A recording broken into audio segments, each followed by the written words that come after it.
Hello, everybody. I got a surprise for somebody that's back. She's back. It's Yeah, Kristi, and this is Michael Miller. Oh, I'm sorry.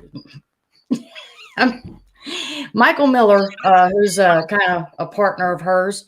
Um, I just wanted to get on here with her and get everybody seeing that, the feisty Cajun, the raging Cajun, my little coon ass chef. She's back. She's doing great. God is great. He answered our prayers, and we're rolling. I mean, I just want to do this because I'm so excited that you're doing better. You look I great. have been I have been praying up and down, left and right for Kristi. She is my number one. She is my Southern gal. She is everything to me. That's awesome. That is awesome. I mean, that's what I'm saying. She's, one of those that's, you meet her and boy, she captures something in you. Yep. So, Hey, Kristi, surprise. surprise. I put love in people's hearts and smiles on their faces. That's you what I'm do. about. You I'm do about that. it. That's, I mean, God, we've only known each other, about a month now? And, Yeah, about a month. but I mean, we clicked instantly. We both got that crazy vibe. And I used to live Yeah, in yeah. I was Louisiana. like, So yeah, yeah, that yeah, used to be my old stomping ground. She's not too far from where I lived, because even though I bleed crimson and white for Alabama, I did go to LSU, and I don't have any shame in that. I could say go yeah. That's a Tigers good. for my That's second that's a team. good. That's a good college. Yeah. Unfortunately, I couldn't afford that college. I went to ITT Tech, which turned bellied up, and I got a worthless degree Hey that I man, can't look, use. but you put your you went and got an education. A lot of people, kind of stop and don't do that. So it's like, hey, come on now. Exactly. This ah, All Yeah, right, something good's come along. I tried the education thing, like you said. I tried going to college, but I'm not a book person. I'm a on hands. And, once I got in the military and then left out, I spent the last 15 years in law enforcement. And I'm proud of what I've done, proud of what I accomplished. You know, thank you. it's not about the paper, Hmm. it's about what you can do. No, it's what you put back into the community. And Yep. thank you very much for not only your military, but your law enforcement service. I've got law enforcement in my family, Awesome. so Well, thank you. I do too. I do too. yeah, You we know go the anywhere from you know dispatch to actual officers in the field. So you know the Crescent City connection, that bridge that takes you over across the river, the big hmm bridge. oh yeah, My dad's brother was the chief of police for I think 7 years. okay, cool, He was sweet. over that bridge. Yeah, I did not know that. That's yeah. cool, especially. I Thank you. mean, that's a big job for especially in New Orleans, because Yep. Yeah. That's Ugh. that's a hairy area. That's I always joke that whenever I went to uh New Orleans, I'd have my fun and whatnot. And I didn't really go by choice. A lot of times when I went, it was because somebody came in town. They wanted to go see Bourbon Street. They wanted to, experience Mardi Gras and the huge ass beers and whatnot. And it was like, okay, The I'll take you. hurricane. But oh yeah, Pat, and, o- and get Pat you O'Brien. The Pat O'Brien's hurricane. Hurricane, and then Yep. once you get there, it's like, you know what? I feel like I need a daggum bleach shower with a Brillo pad. Yeah, that place is nasty. I don't like the French Quarter. I've lived here almost all my life, except for 7 years. I lived in Houston, hmm but I've only been to the French Quarter about 7 times. That's it. Yeah, and some of the things that you see, it's like you might as You well be see in a some porn weird shop. shit. I've never Yeah, seen anything. I've never seen anything from that area they except on got they got TV and the one. media. Got one with a woman. But I Well, can't they say that got I would miss it. I've never seen it. I can't say I would miss it. I've traveled all around the world being in the military and military brat, so I can't say I'm exactly missing it. I do miss Louisiana. That's why I told Christy I'm gonna have to come down there, go squatching with her, and yeah. uh Now, squatching, yeah, hell yes. Yeah, and hey, I may have to visit some of my old grounds and whatnot. Excuse me, dropped in the cord. Yeah, like I said, I'm totally unorganized tonight. Kristi, my hair and makeup routine took off tonight, so I just threw the hat on. But yeah, Guess what? I'm sorry. I ain't What's dressed. up? I'm in my I'm in my overalls. I'm gonna tell you, You look. being sick like I was, I haven't been drinking cokes, and I lost a hell of a lot of pounds. I was 118 before all this. Now I'm 106 now. You're tiny. You're too tiny. Yeah, You need.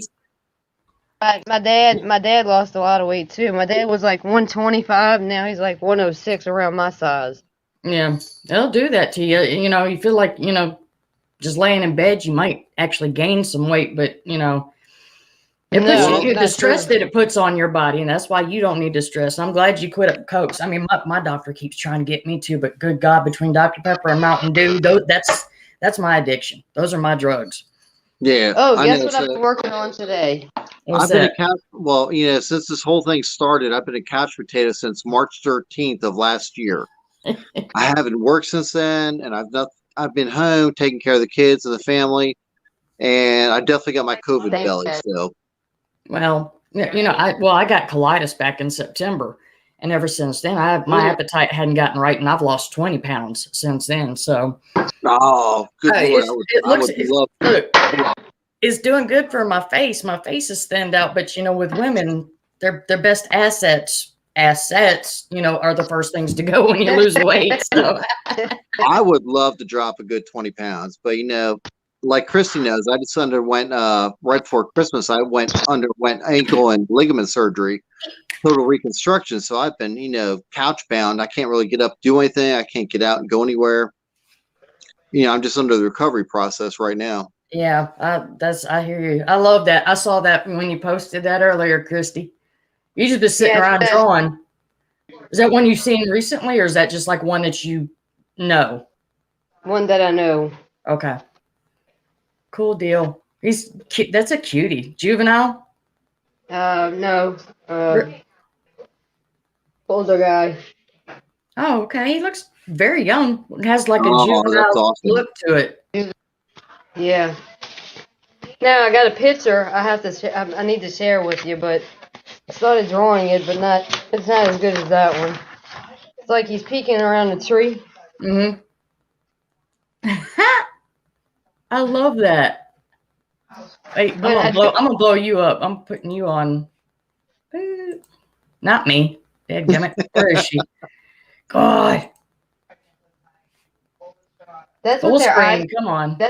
That's what their eyes look like. They're like cashew shaped. Yeah.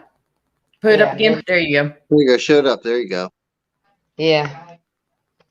Yeah. Just sketching, and I'm trying to get a little bit better at details. There's a lot of better people than me. I'm not the best artist. I'm trying. It's not that easy. Hey, but drawing is one thing, seeing's another. Yeah. I got another one that I've been working on too. I just bought this book. Let's see, wait, hold on. A lot of the Sasquatch have cashew-shaped eyes. When you look at them, they're not like ours. They're like big and dark. When I send you that picture of it, you're gonna freak out when you see it, because you can see its shoulder. He's like this behind a tree. He's like holding on to the tree, and he's looking. You can see his eyes. He's got his knees squatted. You can see his arm, his big arm, and everything.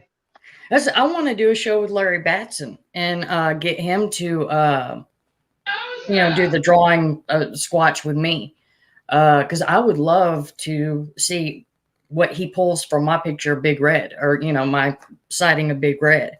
Because I mean, that was a full-fledged. There was nothing obscure in him. No, he wasn't behind a tree. He was right next to it, standing full. And like you said, that cashew shaped, it was like his eyes were like that at first. And then when I locked eyes with him, and, like I said, he had that kind of expression on his face, like, what are you doing out in this weather? And they kind of got big and round, like he was just like, get inside. What are you doing? Because, Michael, you haven't heard about my sighting, but it was basically in the middle of a very bad electrical storm. I was a juvenile corrections officer for a boot camp. And so we're out in the middle of nowhere, and this thing was just going crazy. It was lighting up the sky, and I got this kind of sound, feeling, voice, whatever it might have been, saying, "Get inside now." And I took off running. You know, I mean, I wasn't really like calling it, but I was jogging towards the office, and lightning lit up the sky like it was just middle of day. And I just happened to look up, and there he was standing there next to this tree. And it was just, you know, it was kind of one of those things where me and him both cocked our heads, and I'm like, I'm looking at a Bigfoot, but you know, I just kept in stride, and he's sitting there going, I'm looking at this crazy chick that's not freaking out about me. She's just doing, you know, she's just running along. Yep. Sorry, I keep looking back at my cat. She's already knocked something off of my record player, so. I thought this one ain't that great. The encounters that I've had over the years, I've had multiple encounters, but only one actually being visible. Oh, I love that picture, Kristi. Yeah. You like that one? Yeah. I did. That was awesome. That's a juvenile. I like that. I really do. That's good. Yeah, the more you sit down and sketch, the better, you know, it'll start flowing. It'll get better. I've done my own little sketches. Time goes on. Yeah, I've done my own little sketches. I'll have to get into them a little bit later, you know, like better, but it's hard for me to concentrate since I've started, you know, with my seizures and everything since they started a few years ago. It's like my hands tremble, so I can't get, and I'm a perfectionist when I draw or create something, so. Me too. I constantly erase. I eat through erasers all the time. Girl, don't. I'm sorry, I'm sitting on the ground here. No, don't stop. You okay though? I mean, let me know if you start feeling like you just don't want to do this. Because like I said, this is to let everybody know you're back and you're bad and you're doing good. Can't get rid of sci-fi that easy. And we don't want to either. We don't want to either. No. She's too valuable. You know, I've had multiple encounters over the years that we've been out, and I've only had one visual at this point. The rest have either been by sight or smell, but the one visual that we had that made me into a 110% complete believer is probably about 4 or 5 years back on a camping trip. You know, my family and I, we go out camping from April through October. And we get the camper out, and once we go out to a campground, we set up, and we find the natural parks, the state game parks, whatever. And we love going on family camps, our family hikes. I'm sorry, going on family hikes. And about 4 or 5 years ago, and I've told Kristi this, that we were out, and we were up in Pennsylvania, up the mountains in the state game lands. And we were probably about 45 minutes into our hike. And we get to the top of this hill, and we look down, and my son at the time, oh, geez, he probably was about 5, maybe 4 or 5 years old. But we stopped. My wife and my daughter were in front of us, and my son stopped. He looked at me. He said, "Daddy," he said, "did you see that black thing come out of the woods?" And I did. I saw exactly what he was talking about. And I was like, "Yeah, Grace." And I said, "What did you see?" He said it was big, it was black, it walked out, it stepped out of the grass, and then all of a sudden turned and ran back in. I was like, yes, that's exactly what I saw. So as we walked down the hill, what I did was when I saw what I saw, I basically put a marker on a tree because I was able to put a visual marking on a tree that was down the hill. And as we walked down the hill, we got closer. I was able to put a mark on the tree, and we measured it to be about 8 foot up. Yeah. Damn. And that's a big boy. Yeah, it was about 8 foot high, and it was big. It was solid black. And as we looked around the area, my daughter and I found prints depressed in the grass where it had come out. I guess we startled it. He saw us, turned around, went back in the woods. Now, I mean, could it have been a black bear? Absolutely, it could have been. But that would have been the biggest black bear that I've ever known. I've not known a black bear. How many black bears walk on 2 feet and leave tracks like that? Exactly. How many go on 2 feet, and how many at the top of their stretch can reach 8 foot? Yeah. That's And something I have never seen or have never read about, but it was a big boy. I sure the hell can't, because I'm only 5'2". It'd take 3 of me to make 8 foot tall. we know So, that. We got to get you some stilts. and then Kristi. Yeah. In the same area, I went back a couple days later before we left camp. I went back on a hike by myself, and I went back out there and I found some prints in freshly laid mud that had the 3 toes. Do you remember me sending you the picture? Yeah, and I told you that 3 toes are not good. Hey Exactly. Jeremiah, hope you get to feeling better, buddy. I know he's a little bit down in the weather there, but he's a fighter too, so he's going to be getting back up. Oh, Right. Jeremiah, my brother, he's good Yeah, to go. I love him. he's a great But guy. yeah, That's your brother. after we had that sighting up there, we went back out, and I went back out by myself, and I hiked the trail. And like I said, I found that print impressed in the mud. There was only one that he actually stepped in, so I got the print of it, and it was 3-toed. I'm thinking, what the hell has 3 toes with this kind of a heel print? So the first thing I did is I talked to Kristi, and I sent the picture to her so she could look at it. And then I took the same print and I sent it to Melba Ketchum, who I'm friends with, and let her look it over. And they basically said the same thing. You've got one that is a bad boy that is out there looking after you, is watching you. And I have never found a 3-toed print before. When you found, I mean, did it look like maybe it had been injured and like a deformity, or like it was just naturally like that, or like maybe possibly it had been injured and lost the toes? Melba said the same thing. Dr. Ketchum said the same thing, that it could possibly be injured, but they were unsure. So that's why I also sent it to Kristi and said, hey, you've got so much experience out there. What do you think? And based on what Kristi said, that was a bad boy out there too. So, basically be careful what you're doing, where you're going. Yeah, especially 3 toes. Yeah, that could possibly be 2 inbred Sasquatch, but you got to watch out. The 3 toes or the gugways or gugwe. There are carnivorous type of Sasquatch. They'll kill anything. They'll kill their own kind. They will kill Sasquatch too. Yep. So, it's one of those things where you. So, that itself was something I've never seen before, and I wish I could have had, a better way to make the, cast it or something, but I just don't have that type of stuff. So I was basically, I was able to get a picture of it, and that's why I sent it around and say, hey guys, I found this. What do y'all think? Because, all the structures I find when I'm out and about, I will never claim that a structure I find is Sasquatch. I wasn't there when it was made. I wasn't there when it was done. I will never claim something is what it's not. I have no idea. But what I like to do is take the pictures and say, hey guys, what do y'all think? Yeah. But you got to remember one thing. When there's structures out there, that is out of place. That's not something that's there. It's something out of the ordinary. You look at I've never come across anything like that. Well, you got to look for the telltale signs.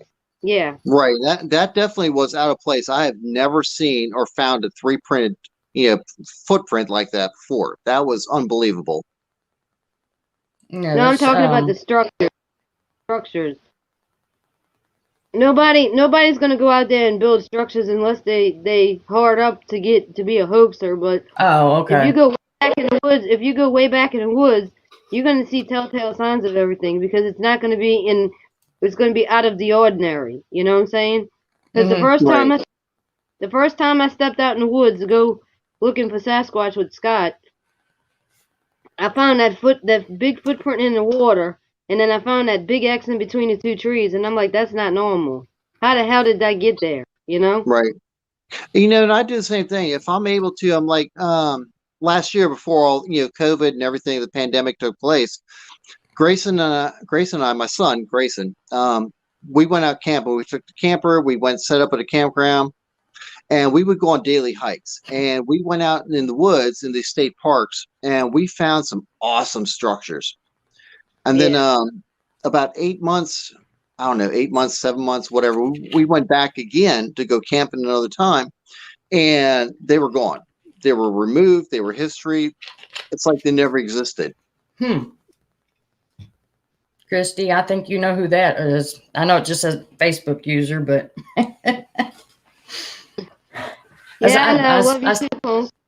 I'm telling y'all, I have got to get my dadgum more monitors up so I can actually see Facebook and YouTube at the same time while I'm doing the show. Because I know who that is. I know who that is. Of course, with the punk. I sent him the link. He said he's got to get something to eat because we both know he was over there talking with Daniela and them on Bigfoot Cafe. Yeah. That's why I started late because I don't want to I don't want to try and intrude on their time.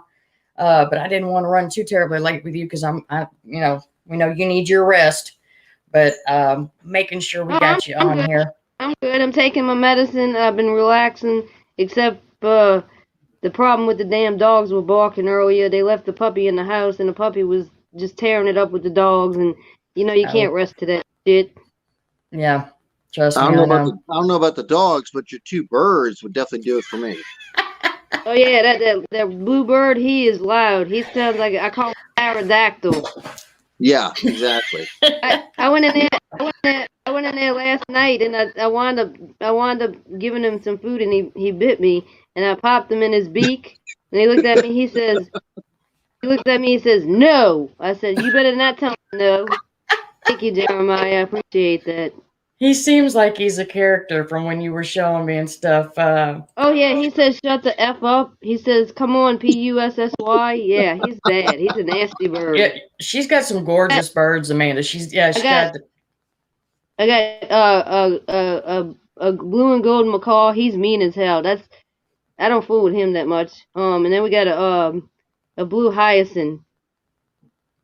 He's bad. He's a mess. You know what he does? He gets mad at you. He takes his food and he takes his beak and does this and spreads the food all over the place.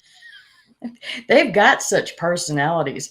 I remember growing up, one of my dad's good friends had one of the white macaws, and it was named Ashley, and it knew me. When I walked in the house, it'd be like, hello, Ashley, and I'd be like, hey, Ashley. It was sitting there talking back and forth with this bird, and I mean, she loved me, but I was afraid of her because I was little, and I had heard about how they could take your fingers off and whatnot. I was like, I like my fingers. I don't want to get bit. We used to keep him on like a table with the round thing where he would sit up there.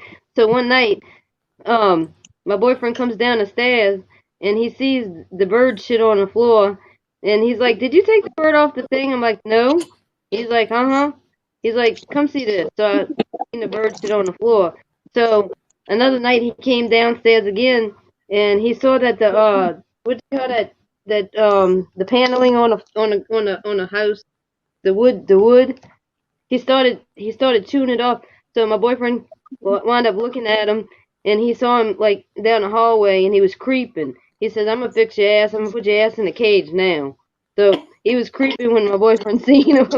He's smart. Let me tell you, he's very smart. He's like a 2-year-old. I taught him how to jump. He jumps. I tell him jump, and he goes jump. And I tell him, "You want some water?" He goes, "You want some water?" What cracks me up is water? When you I love it like when you and him do that the head back and forth thing. I love watching you do that with him. It's hilarious. All right, sorry, y'all. I'm trying to switch back over to my laptop, so not a problem. Just let me know if you need to do it. I'll pop you back in if you cut off. I think what I'm probably going to do, my phone's getting ready to die, so I'm trying to log into my laptop here. Okay, if we lose you, just click back on the link on your top, and like I said, I'll bring you back in the room. Where did that comment go? I put a comment. Oh, there it is. Kristi, I put this comment up for you since you were talking about the structures. So also, you have to be careful with them seeing you looking at the structures. They get paranoid when you pay too much attention to them. You got to do it on the sly. Well, right. that's true, and it's also I'm not gonna contradict that question, but I'm gonna just say that's true. But you can't touch the structures. They don't like you touching their stuff because when I went with Scott in the woods, if you go on Bigfoot Explorer on the first video that's the second time we went out to that area, he says, "Oh, touch the trees because there's the X and there's a stick sticking out sideways like this." And as soon as he walked up to it, he's like, "Why don't you touch it?" No, don't touch it. And as soon as he touched it, you hear whack. Yeah. Yeah, because like my backdrop right there is one of the X's that I found the last time I went out. And I had somebody with me and they were about to walk past it. And I was like, no, just come here. I said, I don't care if you believe or not, but just don't go past that. Don't go past that point. That's far enough. This was as far back as I've gone on the tribal lands. So it was like, okay, we've gone far enough. They've sectioned it off. That's another thing. I studied it, looking to make sure and looking at but hands off. You can take all the pictures you want to and you can look at it like this, but do not touch it. All right. I'm gonna go and try and switch off here from my phone to my laptop. We'll see what happens. All right, Michael, no problem. He should click over. Yep, he hung up. No, he's going from his phone to the computer, so he'll probably send another link or click on the link from his computer. But yeah. Now, I like talking to you about the structures because, you've seen some really good ones, and I like, like the glyphs and whatnot that you guys have gotten pictures of. And I like the glyphs too. I like that's something that's extraordinary because they got their own style of the way they do it, Mm-hmm. Unlike most of them like to do like the X's and I've seen one where I got a picture of it. I have to send it to you. It's like a square. It's like looking out of a window. Yeah. But I'm gonna tell you this. I'm gonna say this.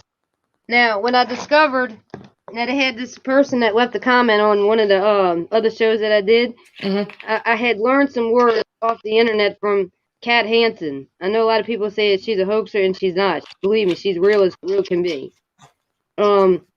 She's the one who taught the words Nahalio, Aishi Estema, Napisu, stuff like that, no harm. But anyway, I learned that from her. But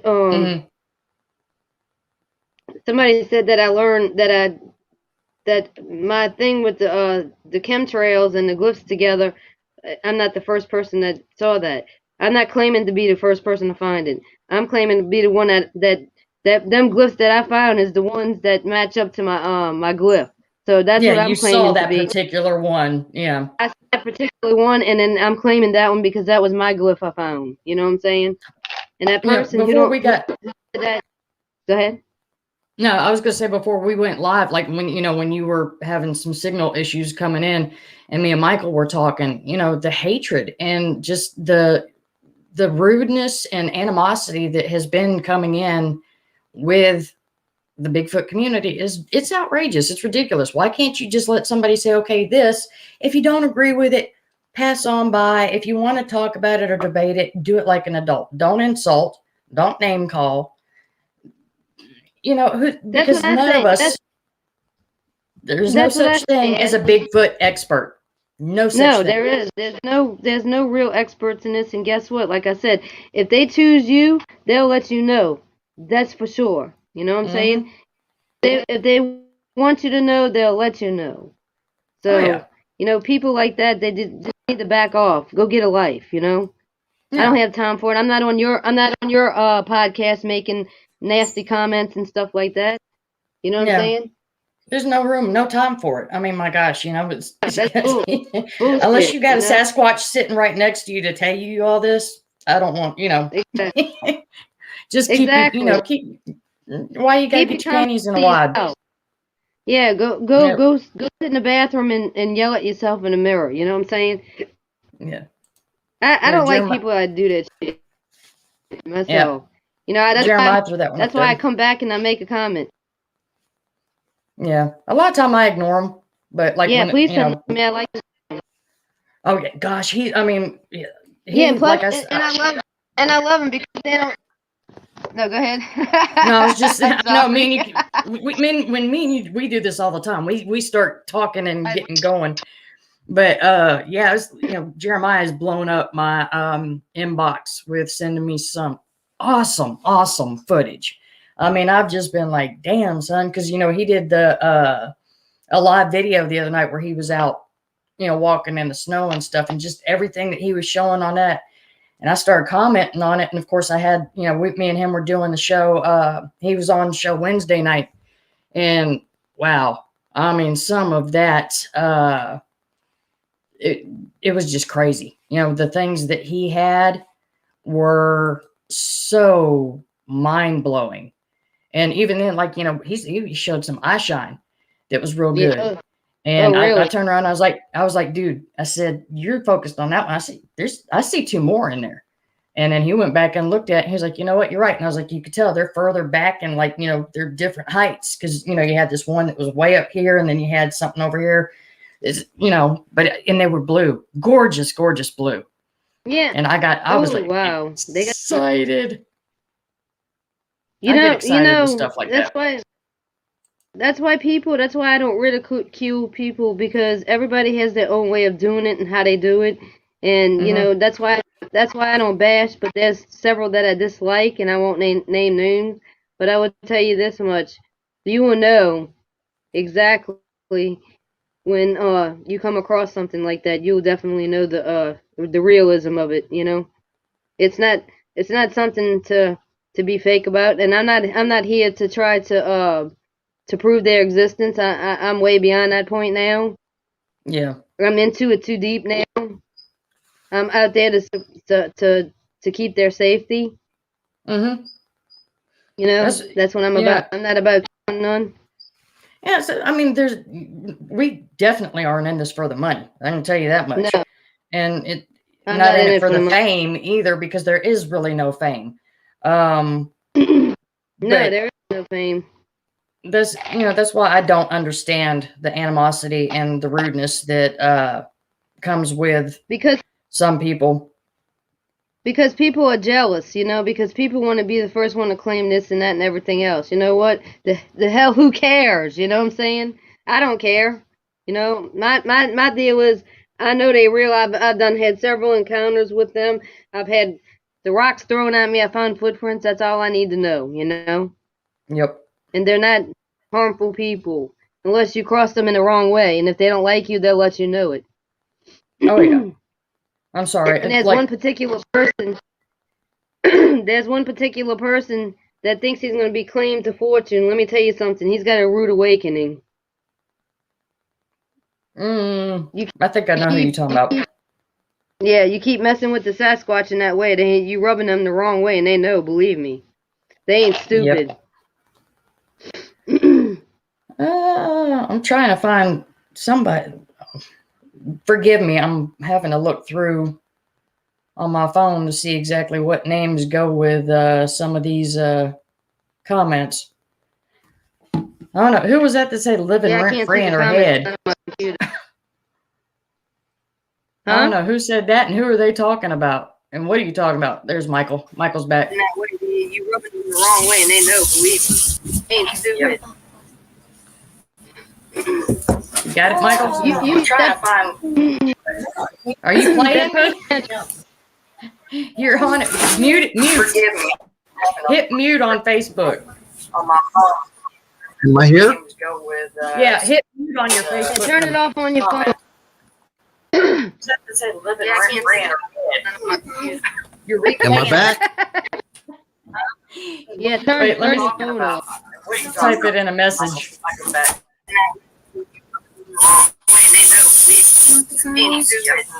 No, fine, thank you.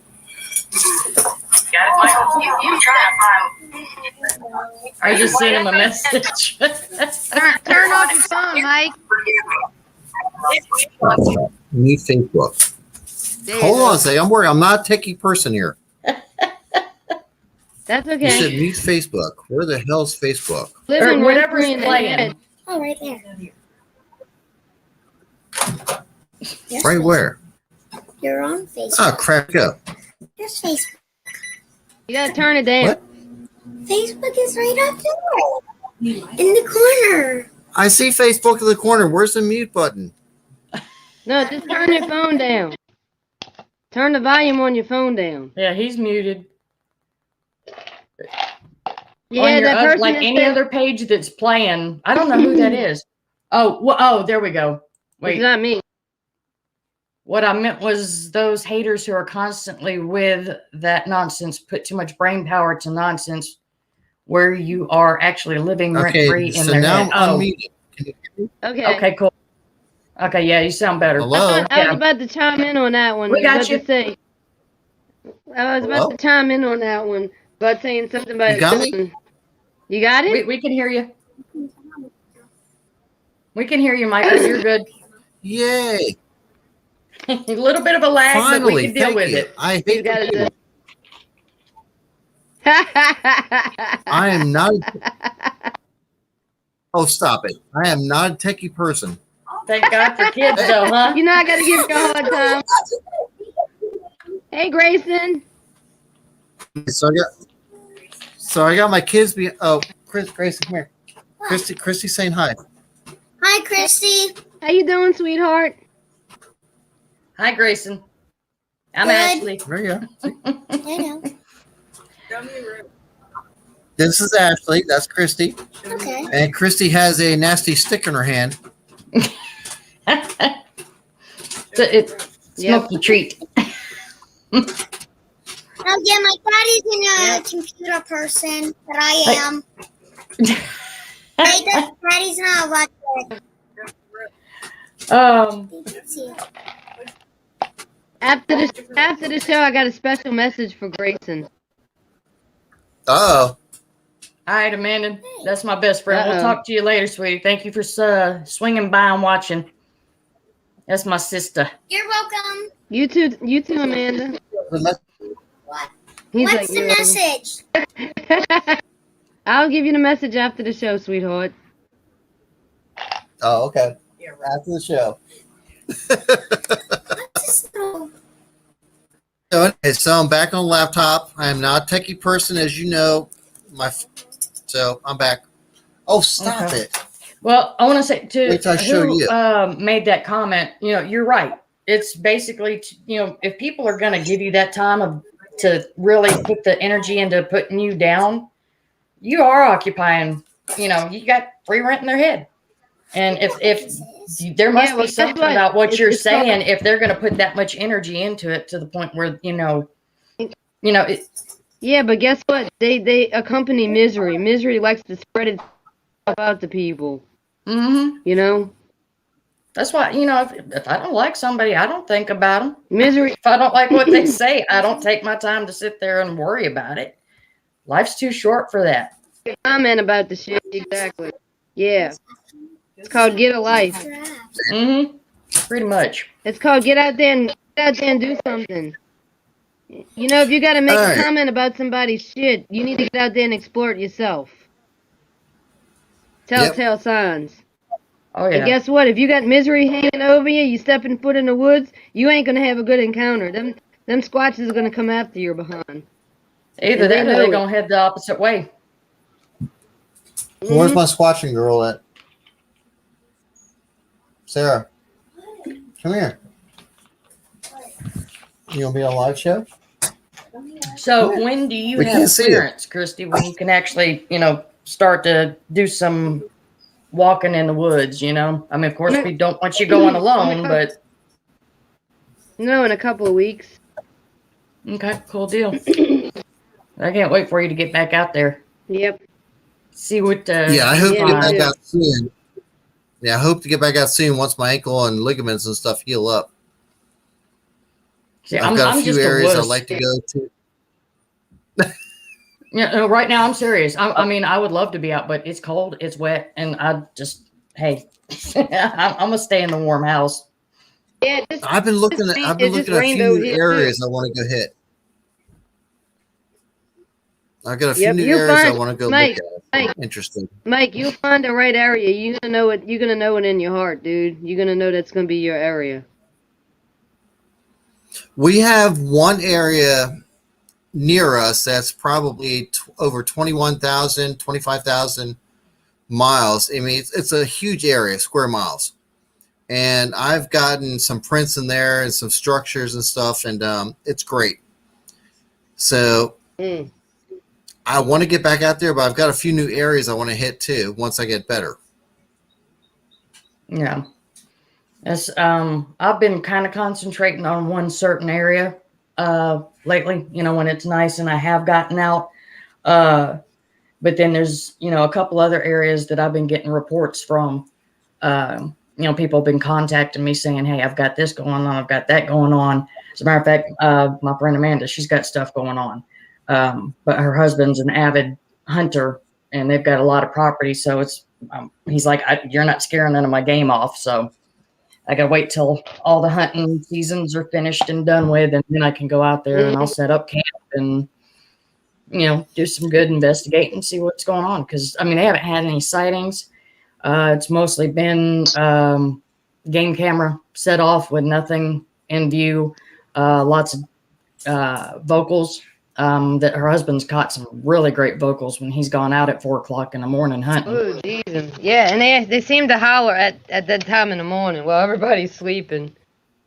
Yeah, when they were talking about the whistling over there on Bigfoot Cafe, I never really, even as into it as I am, I never put two and two together with them whistling.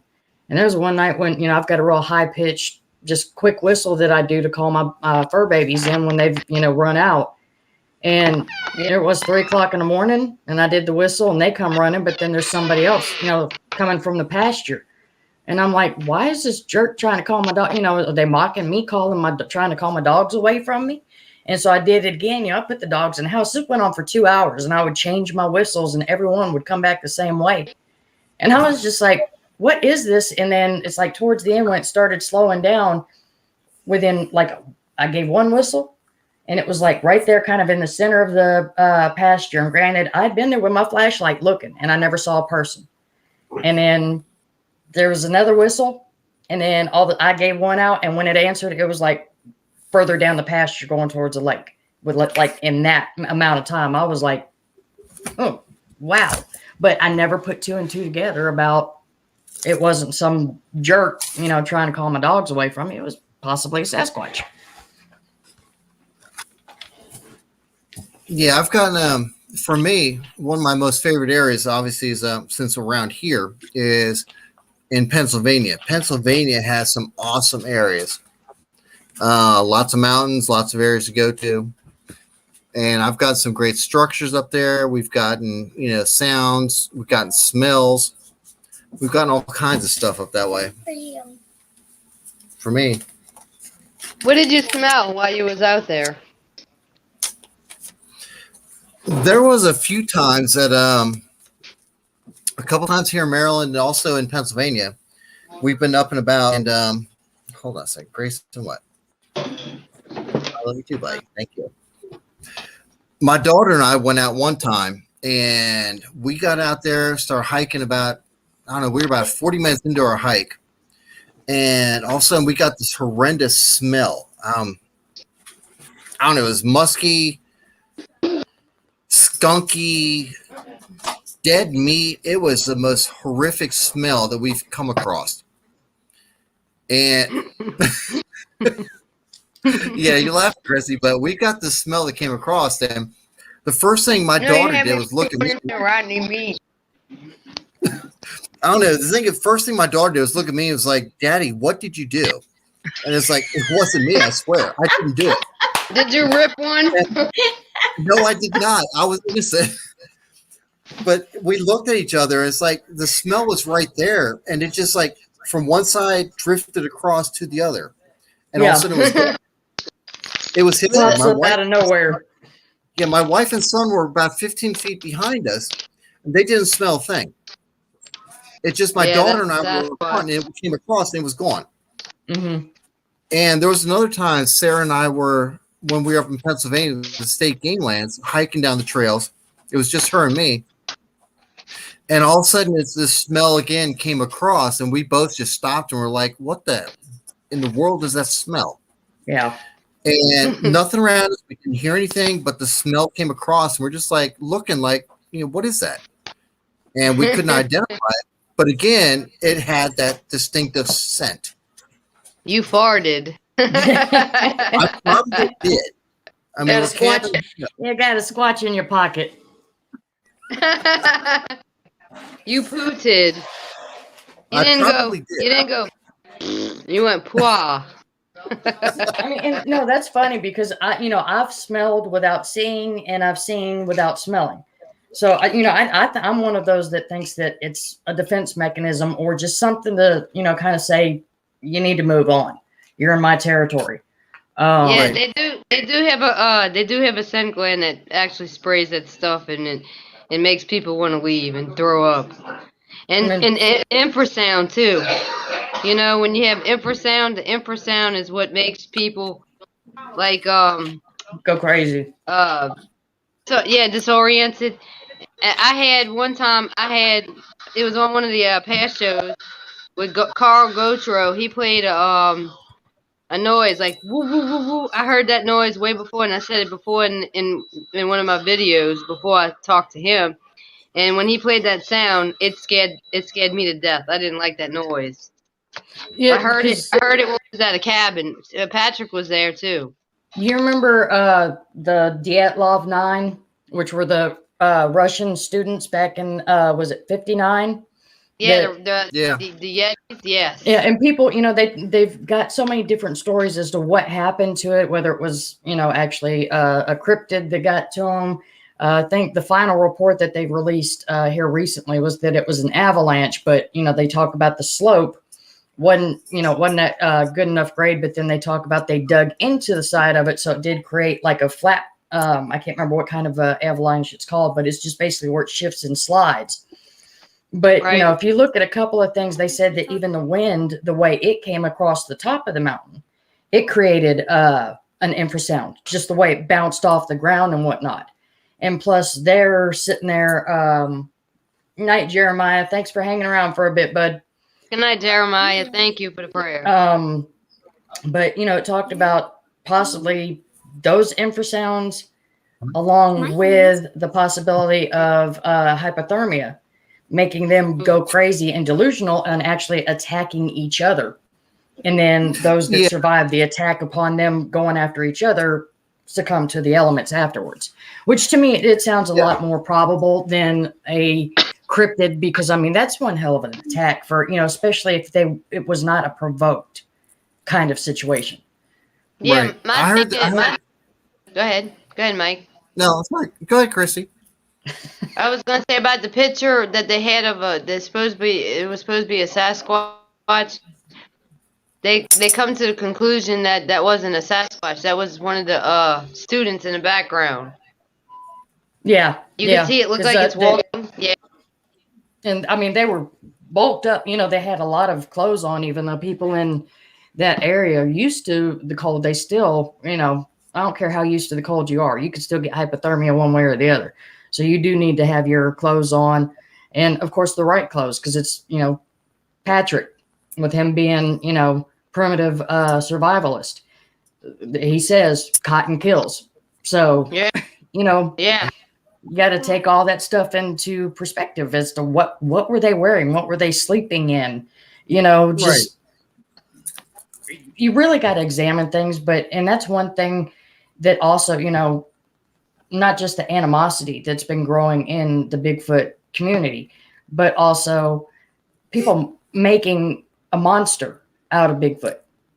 Do you mind water, Which, please? they just, yes, you do have your bad ones, but why does every show have to, like, whenever they show CGI or whatever, it's this big, harrowing, mean claws. Thing that wants to eat you. Exactly. Yeah, exactly. And no, they're not like that. At least not the ones I've experienced. I've only had one bad experience. I won't even call it a bad experience. I got a bluff rush, but it was because I had strangers with me, I believe. And, talking about that story from Russia from, go ahead. I've heard a lot of different things as well about being a Yeti or something attacking the group and going down. But honestly, I'm on board with you, thinking that is probably more of a hypothermia set in. There wasn't much evidence left over. I mean, yeah, they probably might have turned on each other, but I'm kind of leaning towards the fact that hypothermia, they got cold, delusional with stuff that happens. Other than that, I mean, there's not much other evidence that ever showed what took place. Mhm. I mean, definitely, especially if a Yeti or Sasquatch or anything else up that way. Well, they threw the Yeti idea or the cryptid or some kind of creature idea in there because, you know, some of them had skulls crushed. You had the tongue missing, eyes missing. And, you know, there are, even as cold as it is there are wild animals. And it took them a month to find these bodies.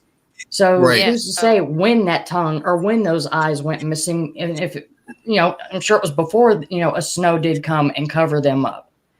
So, you know, there's just everybody's so quick to jump to conclusions. And yes, this has been going on for 70 years. You know, it's been a 70-year debate, 60.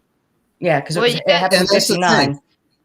I mean, that's the thing. Unless you were actually there and saw what happened, there's no way to tell exactly. There's going to be 1,000 different stories and theories as to what could have happened, what took place. All you can do is look at the evidence and see what people come up with and say, okay, this is probable. This could have happened. But, Well, I mean, there's three denominators of when you go in the woods, okay?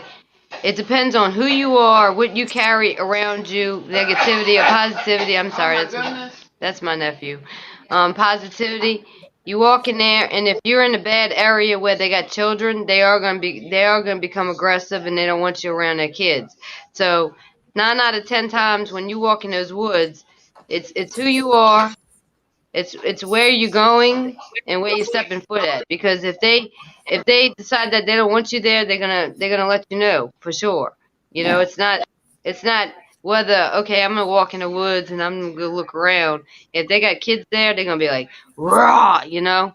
So Yeah. a lot of people misconclude that with a bad aggressive encounter, you know. Oh, it's a monster, chased me out of the woods. Well, yeah, what the hell were you doing there in the first place? Well, You and shouldn't of be course, there. a lot of people like to over exaggerate. You get one growl, and it was, I got chased for miles.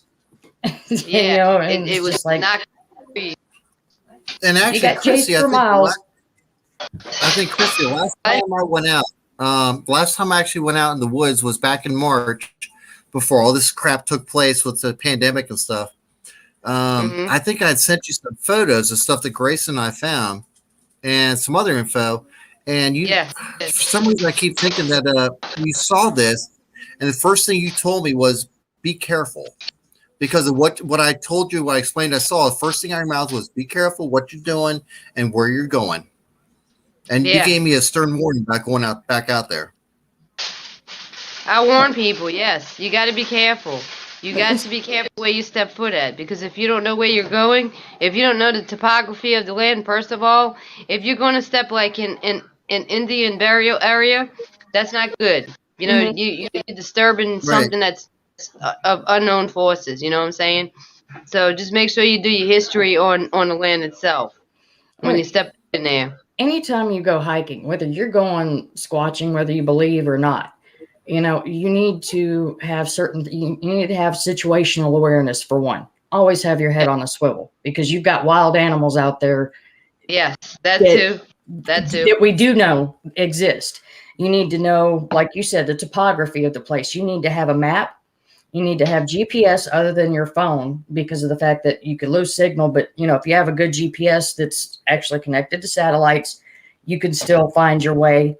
And, you know, and not everybody, and, you know, things are getting a little bit more affordable, like sat phones and the GPS units and whatnot, because you've got all these stories about people that disappear, you know, like they started talking about that too with the missing 411, and they automatically want to jump to this and that. Sasquatch. It's that Sasquatch. Not just Sasquatch. No. Yeah, you could take 2 feet, 2 steps off of the actual trail that you're following, and you start looking around at things, and next thing you know, you're like, wait, where was the trail? Unless you know what you're doing, and you know where you're, you know, Right. the area where you're going. You have to be so careful. And I got a message from a guy earlier that, you know, him and his friends were out squatching, and one of them fell off a cliff, wound up breaking his leg and his ribs. Yeah, he's okay now. It took them, I think he said 3 or 4 hours to get to the spot where he had fallen, but he was gone because he crawled himself out. And when they were like, "What are you doing?" He said, "I was hungry." And so he made it, you know, he's in the hospital now, but you know, that just goes to show you. Yeah, and we definitely keep him in our prayers and everything, but you know, that just goes to show you. Even experience, you know, crap happens. Shit happens to experienced people. Oh yeah. Well, when we was in Mississippi with Scott and Patrick, Scott actually fell and he landed on a stump and pierced a hole through his leg. So yeah, we know. Yeah. Just the thought of it hurts. Yeah. Patrick had to slice up his wounds, you know, put some bandages on it. That's why you always carry a first aid kit with you too when you go in the woods. That's one thing. I got my big bag, as I call it. I got my first aid kit. I got my there you go. Here's my little first aid kit. Look, I got my Squatch multi-tool. Yeah, I got that. I got the same thing hanging in my truck. I got that. I got a knife. I got, you know, little bottles of water I carry with me. I carry a hypothermia blanket with me. Poncho when it rains. Actually, where is mine? I just got mine. I got one of those the survival sleeping bags the other day, and it's just, you know, it comes in a little pouch like that, and it's one that you could work out handy. And I mean, even then, if it was one that you and they're not really expensive, you know, you get you a couple of them because it's good for using for shelter. Yeah, exactly. Yeah, good definitely. For you. And one thing a lot of people don't realize, bug spray. You know, one thing, you know, people put shelters. You know, it's also, a lot of people are like, but I don't want, you know, the scent to chase things away. I'm like, yeah, but you know what else is on the beaten path with being out in the woods? Ticks and red bugs, chiggers. Oh my God. The last expedition I went on with Scott and Patrick, I had about 3 ticks on me, and I freaked out. I had never had a tick on me ever in my life. I felt like I had body lice. I heard your story. Get off! I heard your story on it. I was laughing when I heard it because I mean, you know, ticks are dangerous too because I mean, Lyme disease is nothing to mess with. Lyme disease. But you see, I rather red bugs than ticks, big time. But let me tell you, when I went to my first little meet and greet with my friend Scott, we went to Chico State Park, and I don't like that park. I don't like it. It gives off bad vibes. And let me tell you, we walked through the woods, and the next night my legs were itching. I had bumps all over my legs. I said, "What the hell is this?" And he's like, "Uh-oh, we got red bugs." And I'm like, "Yeah, that's really nice. How the hell you get rid of that shit?" What do you wear when you usually go out? I mean, like I wear like army camo shirt. I wear my boots. I just bought me some boot socks, so maybe that can keep my legs protected. And they got this spray called what is it called? Shit. Some kind of spray. Yes, it's a bug spray. keep the red bugs off you. You spray your boots out. You let it get on prolithium or prosenthium or something like that. You can get it from Academy or whatever. And you spray it on the boots, and it keeps the red bugs from climbing on your boots and all. Well, see, anytime I go out, it's called promethium. Okay. See, anytime I go out, I tuck my pants in my boots anyway, because that'll prevent anything, you know, ticks, whatever, from going up your pants. Well, let me tell you, it's an old military thing too. It doesn't always work because I had a tick on my foot, and I called Scott, and I got the camera on my foot. I said, "What the hell is this thing? It's black and it's biting me." "Oh, that's a tick." I'm like, "Oh God, please, how do I get rid of it?" He's like, "Sit there for 20 minutes with a cotton ball of alcohol." So I sat there for 30 minutes, and the damn thing didn't want to let go. So I said, "You know what? The hell with this." I got my tweezers, and I said, "I'm pinching it off." He's like, "Make sure you pull it by the head, because if you leave the head in your leg, in your foot, you're gonna have problems." So I grabbed it I got it to the closest I can with my skin. I pinched it, and I pulled it off, and I flushed it down the toilet. It's a good riddance, bastard. Yeah, it's you know, it's not a bad idea. And this one of these is the best things. If you get an old bottle of like your hand sanitizer or whatever, carry some olive oil in it, because olive oil will make them back out real quick. And it's small. If you get a small bottle like that, because I mean, I don't think you want to put a match head to your skin unless you're just into stuff like that. Tweezers work quicker. Well, I mean the olive oil, it's the scent and the oil itself makes them start to smother, so that's why it'll make them back out. The alcohol doesn't really smother them. It's like the fumes just kind of start burning it, but that oil coating smothers them, so that's when they back out and stop biting on you. And that's one of the best ways not to leave the head. We actually found I was over at Bass Pro Shops a few years back, and they had this little tool called a tick remover. You basically, if you got a tick on you, you put this thing over top of them and slightly pull it. It just removes the head and everything right with it. It cost me like $3 or $4, and we have it in the camper. So when we go camping, we take this thing with us everywhere. That's cool. And like I said, it's awesome. If I could find a picture, I would. But like I said, this thing goes like right over top of the head, slightly pull it, and it just pops them right up. See, I mean, she's sitting there saying, tweezers, and I'm talking about old school stuff. And of course, when it comes to prevention, I'm thinking, bug spray too. I wouldn't think about actually getting, so, and I go on Bass Pro all the time looking for things, but I wouldn't think, let me find the tick remover. So that, that's something to look for. I'll have to look for that next time. I wonder if you would. Craziest thing. Like I said, I was over at Bass Pro and I came across it, and it cost me maybe $3 or something like that. And I picked it up. I was like, "What the hell?" I wonder if tape would remove it too. Like put a piece of tape on it, like duct tape.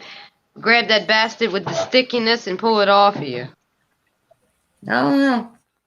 Their heads separate pretty easily. Yeah, but Ashley, it's very easy to leave the head in. Now, Ashley, I know. Sorry about the noise. But on one of my family hikes out in parts of Maryland here, we're on a family hike. We came to the end of a trail. We decided we're going to take a break. My wife's looking in the woods. My kids are out looking in the woods. And I went off to my own, kind of looking out a little bit. And all of a sudden, I got this low tone grunt. I could hear it. No one else heard it. I got this low tone grunt. And I looked over at Amy. I was like, "Did you all hear that?" They were like, "No." I was like, "Okay." So as I focused back on the woods, I got this low tone grunt. It was 3 consecutive grunts. And no one else could hear it, but it was low enough that I felt it in my chest. The base of it was low enough that I felt it in the chest. I told Kristi about it. But no one else heard it except me. And I could not see anything. Have you ever heard of anything like that? I've experienced it, but I was alone. I haven't heard of, I've heard of like, when it comes to the infrasound, them specifically targeting one person out of a group. I've heard of that. I've never experienced that myself. With my seizures and stuff, my body acts weird enough as it is. So, if I start a lot of the things that people say they feel when they're getting zapped, as they put it, I feel it's similar to what I feel like when I'm having a seizure. So, I don't know, but I have experienced where I've been like right there on the edge of the wood line and kind of walking alongside of something. I've heard, pacing it as I hear these bipedal steps, and I've heard that low grunt, and I've felt the vibration, because it's just like this, and you kind of feel that like, okay. And, but no, I've never heard it where it's been an actual grunt or growl that just a person has heard that nobody else there in the vicinity has heard. Exactly. And I did. I felt it in my chest. I felt it in my chest, and I could feel the vibration. There's your punk going on. And it was like, I've never felt There's the punk. What's up, buddy? What's going on, Patrick? We heard the growl. It went, and then that scoffing was, dude, that was the funniest thing that we've ever heard. When Scott looked at Patrick and Patrick looked at Scott goes, Scott says, "Did you hear that?" And we're like, "Yeah." And Patrick turned around and said, "That was a Bigfoot." And I'm like, "What?" When y'all were in What? the tent doing the, I love that story.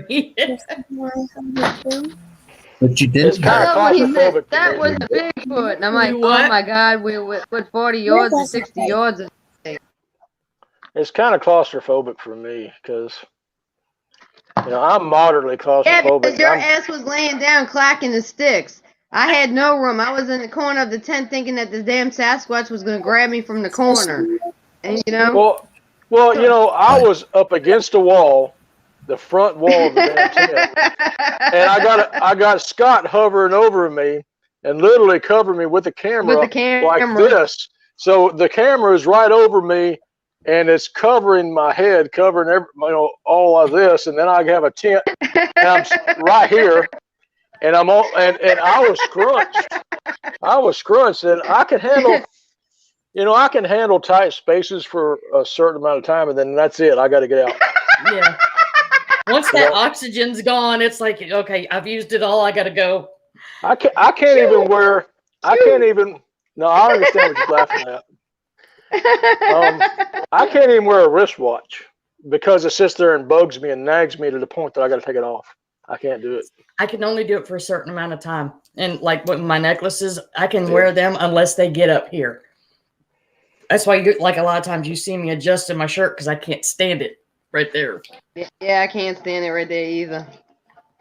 Yeah, but that story is a memory worth telling every time.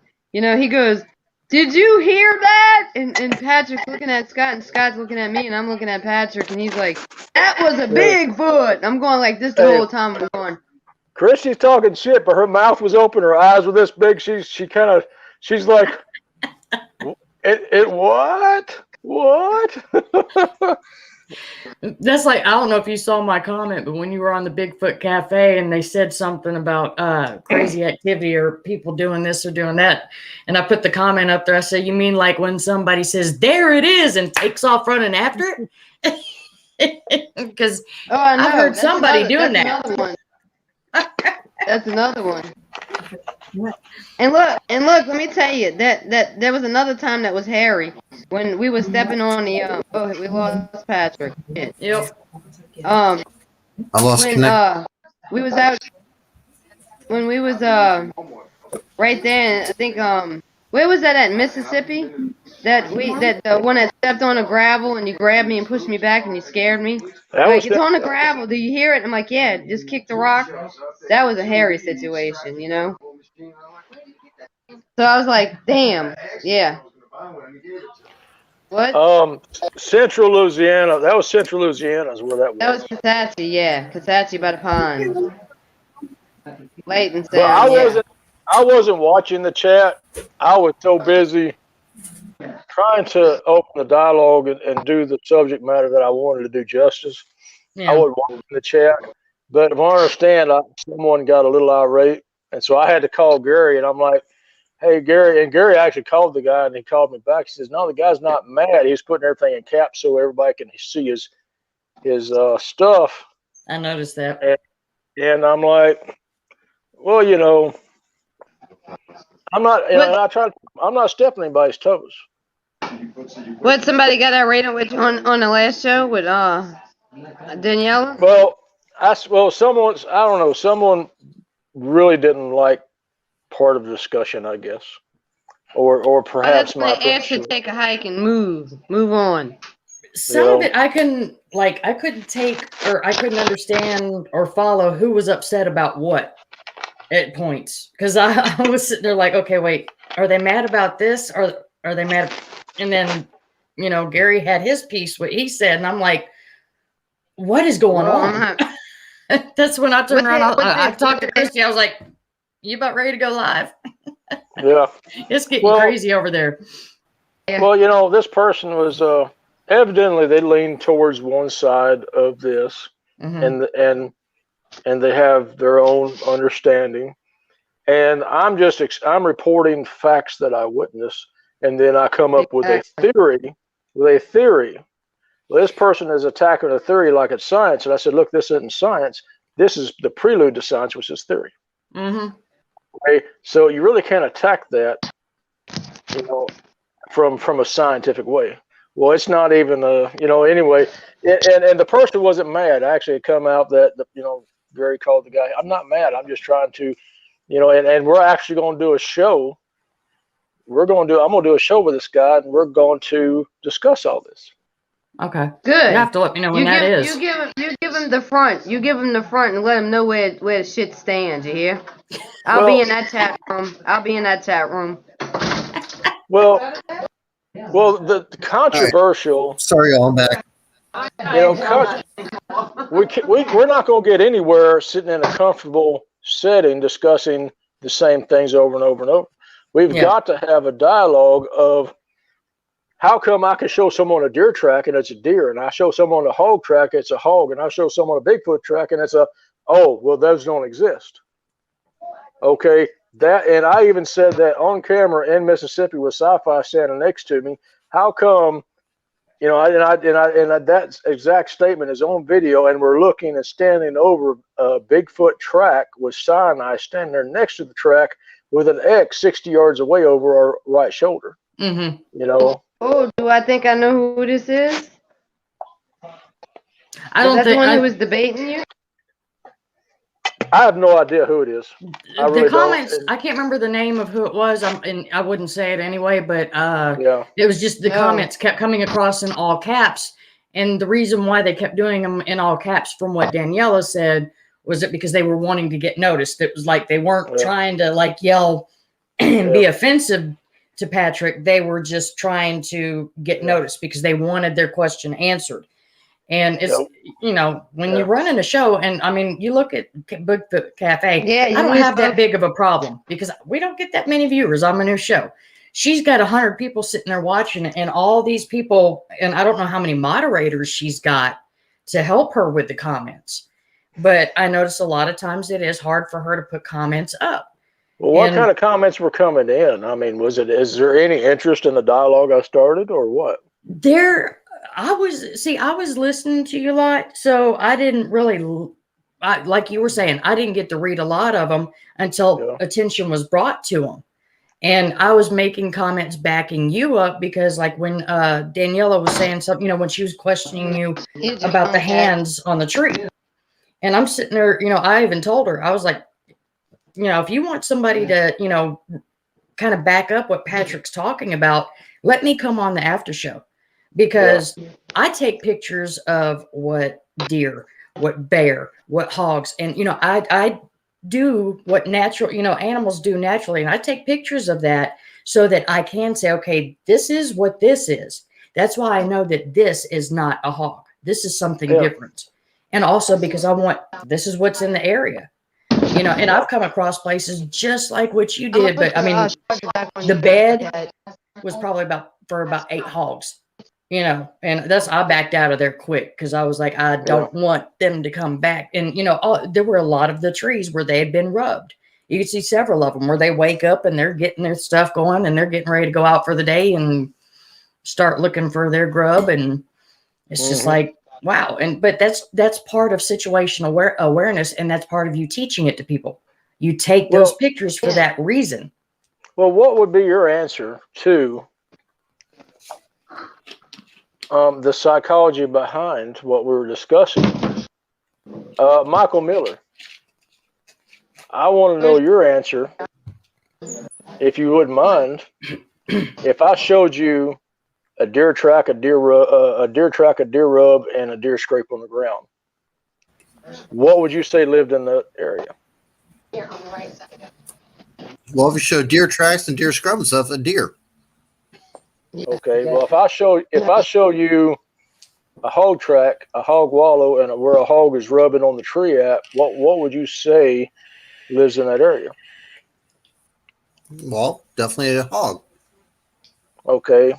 Well, if I show you a 22-inch barefoot track in the mud, a handprint gripping a tree with 16-inch tracks going down into a creek, crossing the creek, crawling out of the creek, as well as what was the other picture I had of the evidence? You had the footprint. You had the I tree had a rug, handprint. and then I a had a handprint in handprint. the dirt. Yeah. I had a small handprint. Now I'm talking 3/4 mile back in the woods where mud was dug out of a creek, put in a pile, and compacted and played in, and then a handprint stamped into it. Now, if I showed you those tracks and sign on the tree and the handprint in the mud, and how much skepticism do you attach to that sign that is not attached to the wild hog or the deer, white-tailed deer sign? That's something you look at, and it's like, that's something I've never seen before, and unexplained. There's no answer for it. So that would be something like, you got something good there. Definitely not deer, definitely not a hog, but it's like you look at the prints, it's like, what do you got? See, that's the answer I'm talking about. Mm-hmm. I think it's the fear of the unknown. That's why you get so much skepticism with it, because when it comes to that, and it's like when I put pictures out, when I go out in the field and I take pictures in the woods, in the mountains, whatever, I see structures, I see prints. I was not there. I can't say this is what it is. I can say this is what I think it is. This is where I think it came from. But since I wasn't there, I can't say for sure 100% that's what it is. But see, what we're actually discussing is physical evidence. According to the state court laws, a picture of physical evidence is oh crap, I'm trying to think of the name of it, but it's physical evidence. Right. I mean, it's there. You got the picture, you saw it, you know what it is. It's just that you weren't there to see it. Now you got me racking my brain on it. That's not actually. Now, see, if I show you a picture of a track, that is physical evidence. If I said that what made that track chase me down, that is circumstantial evidence. It just popped into my head. I was about to say it at the same time. Now I can't really claim circumstantial evidence against this track because you weren't there to see it. But the physical evidence of that track is very real, and there's a type of it starts with a D, demonstrative. It's a demonstrative. What I have, the pictures put together is a demonstrative representation of physical evidence, and the physical evidence is there. And now, if I said that this did something else, then that is shit. You just said it. Circumstantial evidence. But I'm not saying what this did. I'm merely showing the physical evidence, and people are interpreting as a circumstantial evidence, right? And which allows people to deny the physical evidence, and that's part of another discussion that I'm gonna have to do. Yeah. Now, what is the psychology behind taking physical evidence and assigning it to circumstantial evidence and saying nah, when it's actual physical evidence, it's there, it's undeniable. I could scoop the ground out, bring the handprint to you because I know right where it is to this day, and hand it to you. You could handle it. You could look at it. It's physical evidence. It's there. Right. Okay. I mean, physical evidence is definitely there. A person that's a skeptic can always come up with an excuse to say, this is what it is. This is what it not is. So a skeptic is always going to be there to say, it's not that. But for someone to say, you look at it and say, yeah, I got the print. What else could it be? I mean, there's no other explanation for it. Yeah, and it's the psychology behind that speed bump, the mindset that's behind that speed bump. Yeah, but that is what I'm addressing. I'm not actually addressing the evidence. I'm not addressing what will happen. I'm addressing that speed bump that is in the people's mind that say, yeah, but. The mindset of them not wanting to grasp the evidence. I mean, Yeah. I don't talk to a lot of people, especially around where I work or whatever. I don't discuss a lot of this stuff because I know that they're going to come back and say you're hallucinating, you're seeing things, it's not real, it's out there. For me, it's like I've seen one, I've smelled them, I've heard them. It's not my job to convince you that they exist. If you think they don't exist, you explain to me how they do not exist. Yeah. I mean, it's there. Just because you haven't seen one or smelled one, sorry to hear that, but get out in the field, get out there. Well, but you for can me, ask, I've already experienced this. Well, you can ask Kristi Sci Fi. We've been in the field. We've seen them. We've been knocked at by them. We've been screamed at by them, yelled at by them, found their tracks, documented their tracks, got audio of all that, got eye shine audio while myself, my tracker partner were having. We saw the thing, and the cameras behind us seeing the eye shine. But yet, even with all that physical evidence, even though it's demonstrative on film, it's still physical evidence. Yes. And there's the but. And that's the thing. The evidence is there. I mean, you go out there, you see you find the prints, you find the markings, you hear it, it's there. Well, see, I went through all of it. Because there's no way they exist. No way. And then I went to debunking them, trying to prove they didn't exist, and lost that battle on my third encounter when one stepped into a firelight. Okay, they exist. And I fought that same mentality all the way through. Reese, there she is. Yeah, in the car. I'm driving home. I'm sorry. I'm leaving my sister's house. I'm going home now. Okay. Just be careful driving, please. Oh, I But I did a lot of it by myself, and then with Kristi also, she can tell you, we've heard it, seen it, smelt it, found its tracks, found all the physical evidence, and when you put it out there, people watch it and say, "Well, that's fun to watch," but it doesn't really happen.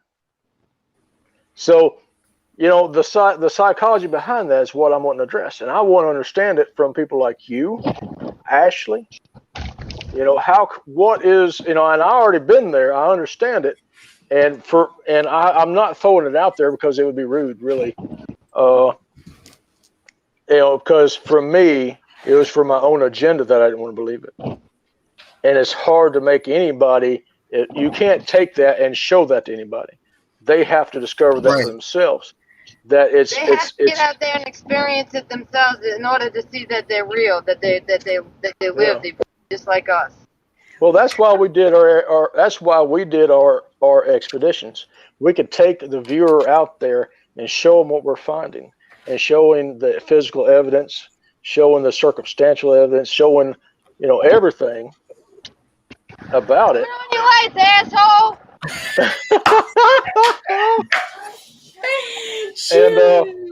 But you cannot.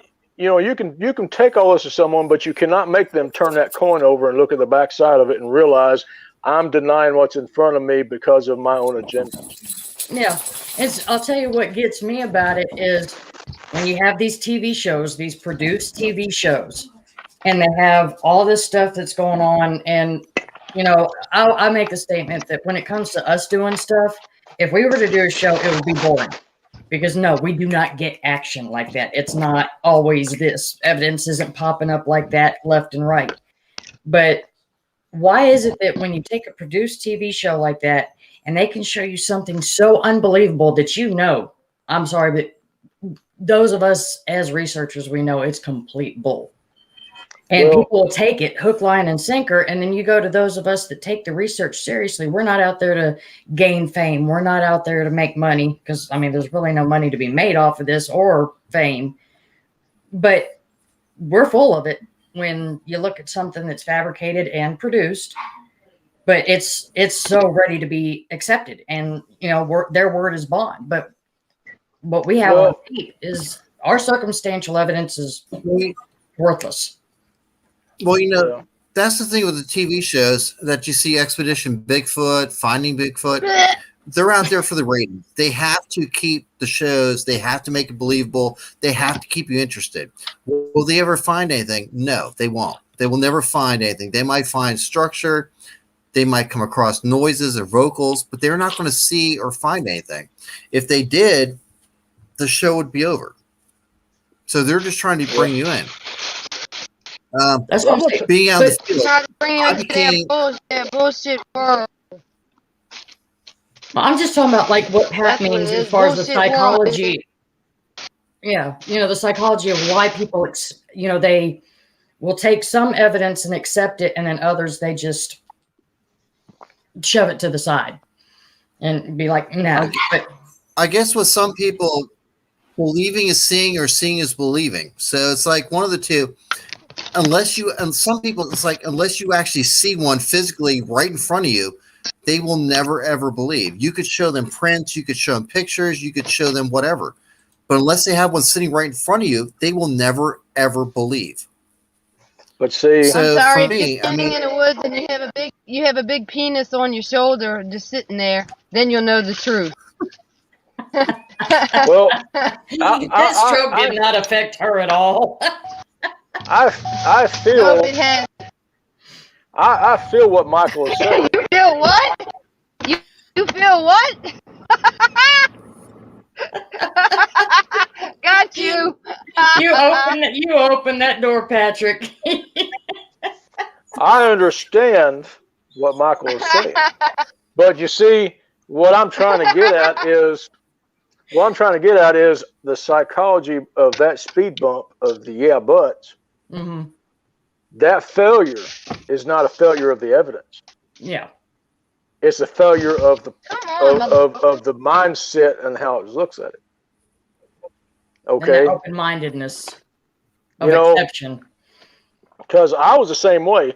I could not start on anybody else's level. I had to clear the field and start at the base level, doing everything everybody already did and getting my own results, so that I had an understanding and a basis and a solid basis of what I was doing and experiencing. Because there's no way you could have brought a 4K video to me of a Bigfoot and tell me it's a Bigfoot and have me believe it. Now, so it's not that I don't understand belief, but there's also an issue with what does it take? What is the psychology behind? Yeah, but even though the evidence didn't failed. Now, I'm gonna tell you right now, Bigfoot Explorer did what Finding Bigfoot could not do, or did not do. If you go and watch it, and I'm not involved, and I'm not plugging anybody. I got nothing to do with that show anymore. But what we did on camera, we did more than what Finding Bigfoot did, or actually any Bigfoot show out there on Bigfoot. We actually tracked down a Bigfoot at night and experienced him, saw him, and got his eye shine on camera. Mm-hmm. No other show's done that. Okay. Now, at the end of the day, people look at it and say, yeah, but. Yep. I mean, as you're trying to explain to people, it's one of the things you either believe or you don't. I mean, again, I'm not going to sit there and try and convince you that they're there. I've seen it. I've heard them. I've smelled them. I'm not going to try to convince you that they exist. They're there. You either do or you don't believe. Well, that's also me. I'm not here to prove Bigfoot exists. I've said it before. I'm not here to prove it. Yeah. I've already proved it. Mm-hmm. I don't have to prove it. Yep. What I'm after is awareness for outdoorsmen who are going out there, and part of it, and this is a key thing that I did not want to happen. A young man, a pig hunter, who thought he was the biggest, baddest thing in the woods, just like I used to, is out hunting pigs in a far fringed area at 2 a.m. with no light. And he has a real bad encounter and is stalked all the way back to his truck, over a mile back to his truck in the fog, terrified, couldn't sleep for 2 days, And that is what I'm trying to avoid. I don't want people to have that kind of experience.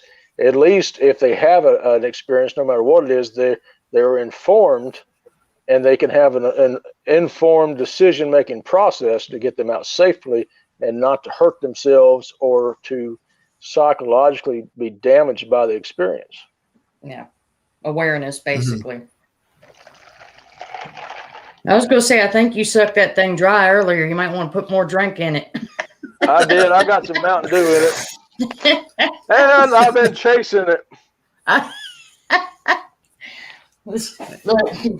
actually got my bottle's empty. I got real comfortable in the after show. Yeah. I got real comfortable.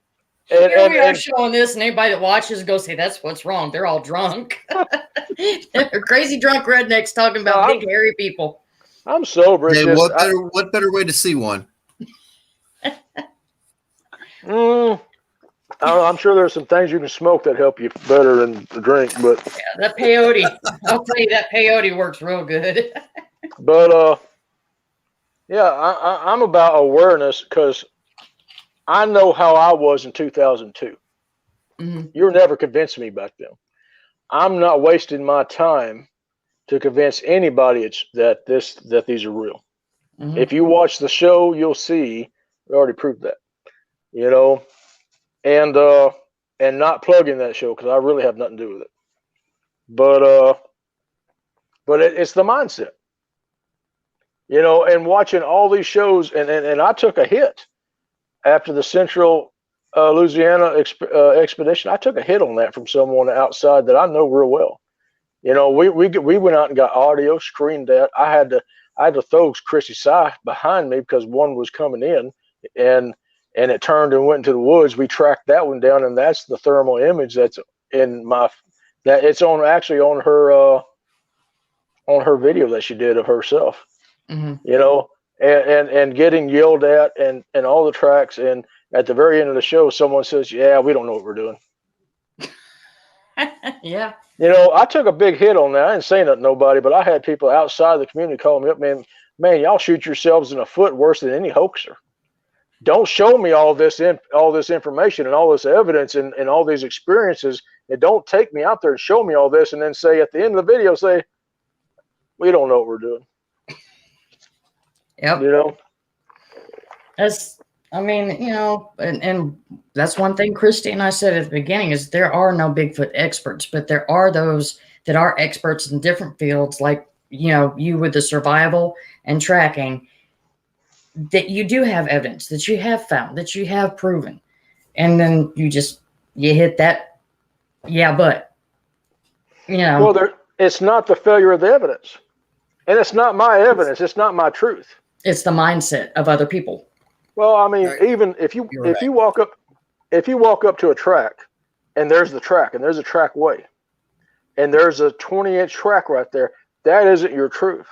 You're taking demonstrative evidence, a picture of it, and putting it out there, the physical proof out there, and saying this is what it is. Mm-hmm. This isn't my truth. I didn't make this up. I didn't make the track. I didn't fabricate. This is what I found. Here it is. I spent days out there tracking, and here this is.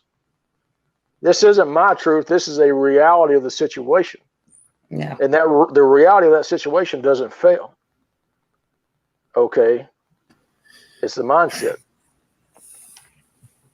At least, yeah. I mean, when you look at it logically, yeah. But then you like I believe a lot of it is the fear of the unknown. And people, you know, somebody hit me with this one the other day when I was talking about new species that are being discovered. I mean, there was over 100 species that were discovered just in 2020.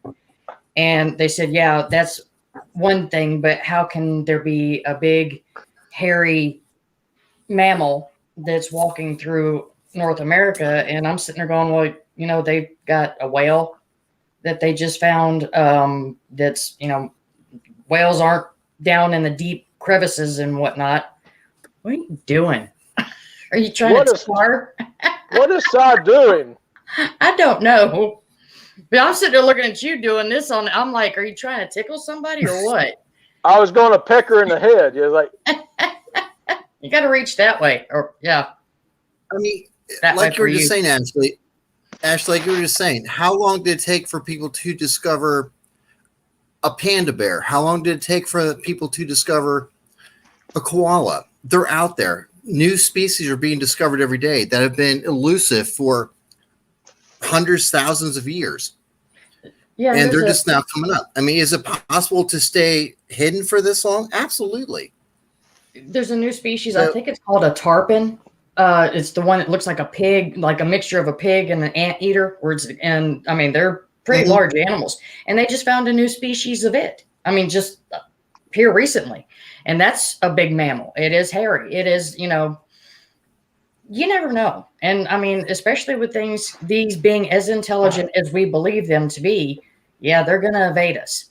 They're going to stay away from us because they know we destroy things. We are the world champions of destroying nature. And Well, I have people think they're going to, and if I don't know an answer, I'll tell you. But I have people that have questions in their own mind, just like what you're talking about, Ashley. How do they stay hidden? Mm-hmm.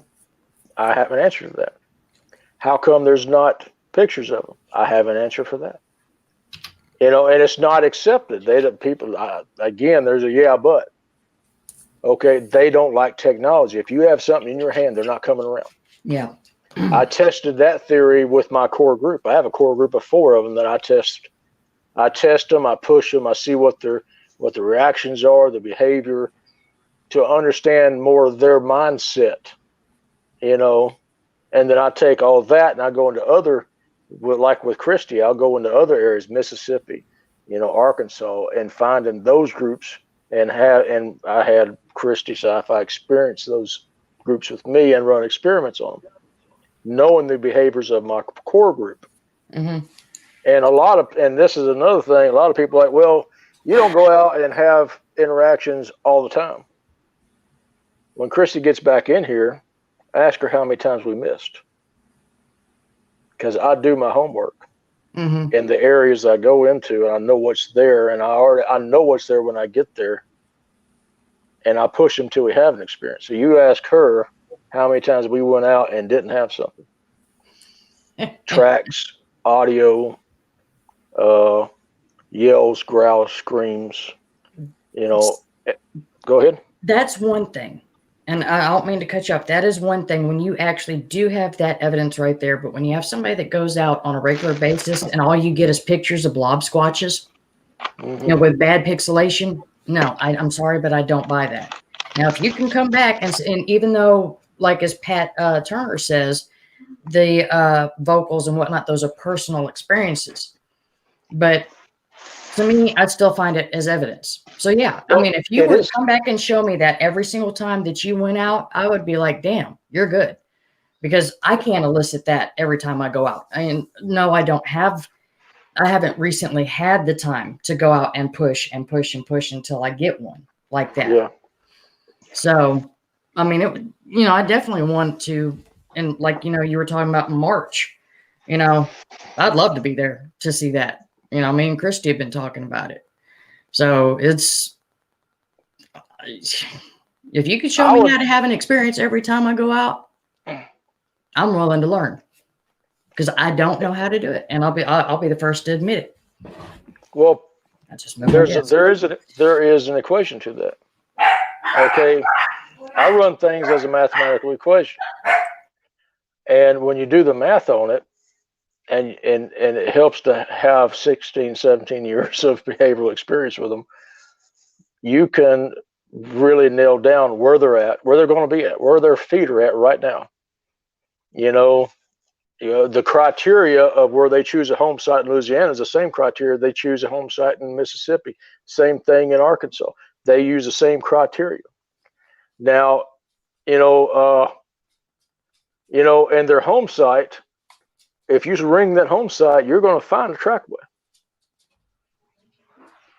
Sorry, my phone died. Well, I don't blame it. Oh, be quiet. Smart ass. Ask her. Ask her. Kristi, Patrick wants me to ask you, for all the times that y'all have gone out, how many times have you not had an experience? None. And see, and he's telling me why, as far as the evidence that y'all get with vocals or tracks and whatnot. And I'm telling him that I can believe. But there's a lot of other people that every time they go out and they say they have an experience, but all they have is pictures of blob squatches. I find that very hard to believe. Well, I went out in my own research, had nothing, zilch. And just like I said before, what you witness them doing and what you witness them not doing are both equally important. Mm-hmm. Now, the reason I was out and got zilch is because the moon was up, even a sliver of moon. That's why I got zilch. Now I've learned to pick the new moon times when the moon is down at night. When it's coming up at 7 a.m. in the morning and going down at 5:30, 6 o'clock in the evening. When the moon's coming up during the day and going down, and the night has no moon, okay, I time with that. And with the criteria of where their home site is, and as long as I get within a mile of their home site, and it's on a dark night, and I go in and I use their weaknesses against them. Their weakness is, what does your presence mean to their survival in that area? Okay, that is a major concern to them, because every time man steps into the woods, something changes. They're either there to do a specific behavior that has already been witnessed, which is someone hunting, someone going down a trail, and they're familiar with these people. They watch them day in, day out, year in, year out. They hit a trail, they go down a trail, they sit on a ridge line or in a stand, they scratch their butt, drink some water, look for a deer, play the phone, get down, pack back up, walk back down the trail, get in their truck. That is acceptable behavior to them. And they watch you do it. That does not bother them. You will not know they're there. You go in doing something further back in an area that people don't usually go, and doing things that people don't usually do, that pushes their button. And that's their weakness, is what does this person doing here, and what does this have to do with, how this is going to affect my survival? And that's when you're going to have attention given to you. And how much attention, really does depend on the individual and the maturity and how much you push them. So I find the area, the criteria of their home site, I get within a mile of that, if I don't go in there within a couple hundred yards tracking. And a lot of times I'll spend my first day tracking, confirming how many's there, what's there, what size of it, because the size of the foot tells me what kind of maturity it has. And then I'll set up in an area that I know is going to push its button and make it concerned about what we're doing there. And another important factor to this, and a lot of people don't pay, I wasn't on it all day today. a lot of people don't pay attention to this, is that if you keep doing that in an area, you go into a research area and you keep doing the same thing, after a few times, it don't matter. It becomes an acceptable behavior, because you're not changing anything. You don't threaten anything. It observed you coming in and doing these knocks and doing these whoops and putting up a tent, and you don't bother it anymore. Okay, it has become acceptable to that clan. So, it's a double-edged sword. You have to find a new area to go in and be provocative to them. And that's why we did what we did in Mississippi, and we did it in another spot in Mississippi, and in Arkansas, and southern Arkansas, and we kept getting desensitized. A desensitized being won't react the same way as one that doesn't know. Yeah. So using that psychology against them, along with their weakness of what does this person's presence in my area how's it going to affect my survival? Along with the criteria, along with the criteria of where their home sites are, and their tracks and the tracking and knowing how they use the area, you'll seldomly miss. So will you, when you come to an area, be it new or whatever, will you cross through or pass by an X? Will I go behind the X? Mm-hmm. Like you're saying, to that pushing behavior. I respect. Now when I'm talking about pushing them, I don't mean pushing them in a disrespectful manner or being intrusive into their area. Okay. I'm talking about, go down a dim road. So there's a 2-track that's going in. You can walk in on it and you can set up a tent on it. Okay. And I'm not going behind an X or. You ought to see my new light out. I'm not trying to. I'm not trying to get my ass handed to me. Yeah. You know what I mean? Well, I don't think that'd be an ass handed to you. I think that would be your ass gone. Yeah. So I work from improved areas. I don't go into their home site and get on top of the next ridge over and set up and do anything. You can have a bad encounter. But there's a lot of places where 2 tracks go, a dim road that people walk down, they hunt, and they leave. And that is observed behavior. Go in there and do unobserved behavior that has not been observed by that being before them. And go in there and do that from an improved dim road. You can still have some interesting encounters, and you'll have the hair on the back of your neck stand up, because that's exactly where Kristi and Sci Fi were set up at the end of a 2-track, and we got that. Yep, that's right there. Yeah, right there. And we're on a dim road. Yeah. Yeah, we're on a damn road. But I didn't go in, and I knew I know where its home site is. I set an experiment up there, an unmanned experiment, and left. Mm-hmm. Now that's what I'll do if, I'll get closer to home site and use an unmanned experiment. But I'm not going to get out there and put a whole team in jeopardy. Oh, I got my recorder. Oh, I was like, what is she doing? I was wondering what that was. I was going to say, man, I didn't know they made them in that square shape. I was going to say, yours is big. Mine's like, yours is bigger than mine. You want to test I didn't know they made them. I thought they made them round. I got to figure out how to use it. It doesn't vibrate either, so it's, useless. Oh crap! We're live, aren't we? I apologize. Okay, no, hey, it's live and uncensored, and plus it's I got kind my of little late, so we're past prime time. Yeah. No, but yes, that's crazy the way you say that about moonlight, because the moon, it's whether it's full, waning, new, whatever, it's never affected. At least in certain spots, where I know them to be. Mine comes with a French tickler. Look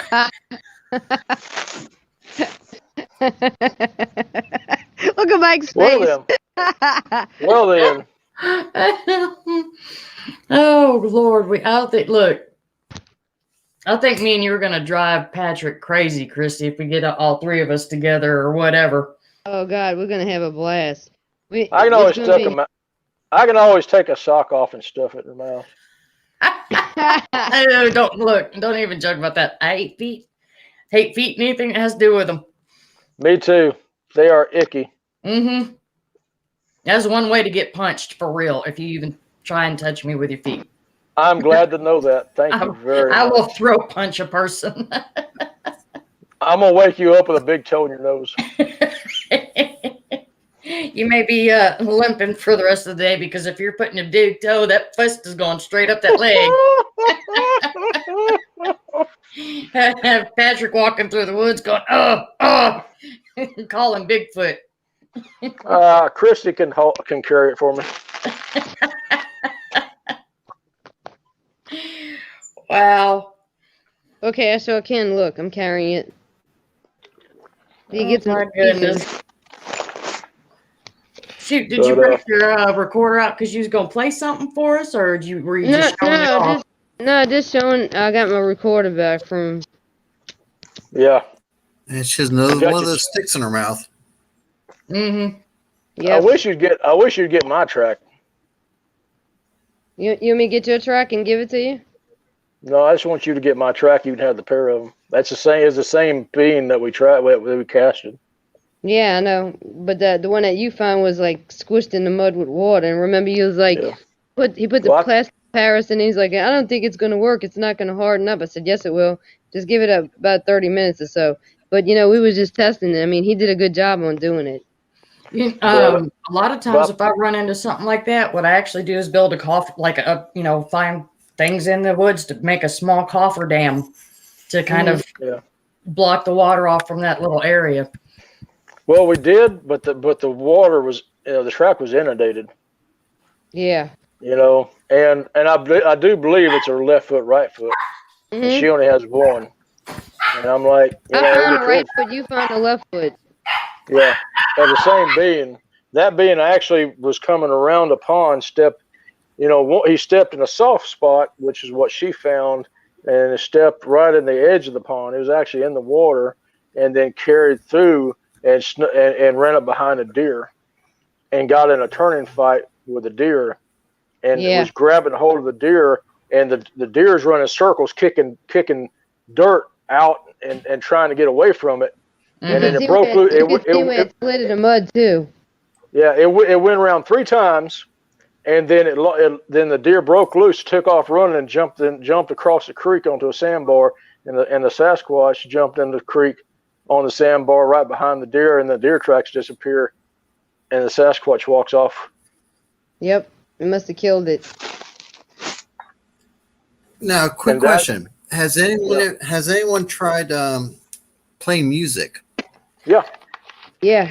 I'll tell you, and this is probably why I don't have a lot of, or haven't gotten a lot of experiences lately. I'll go in there like with my earbuds, or at least one on, and just sing, and just walk through the woods like, I'm not doing nothing, just to kind of attract attention to myself, but that I'm doing my own thing.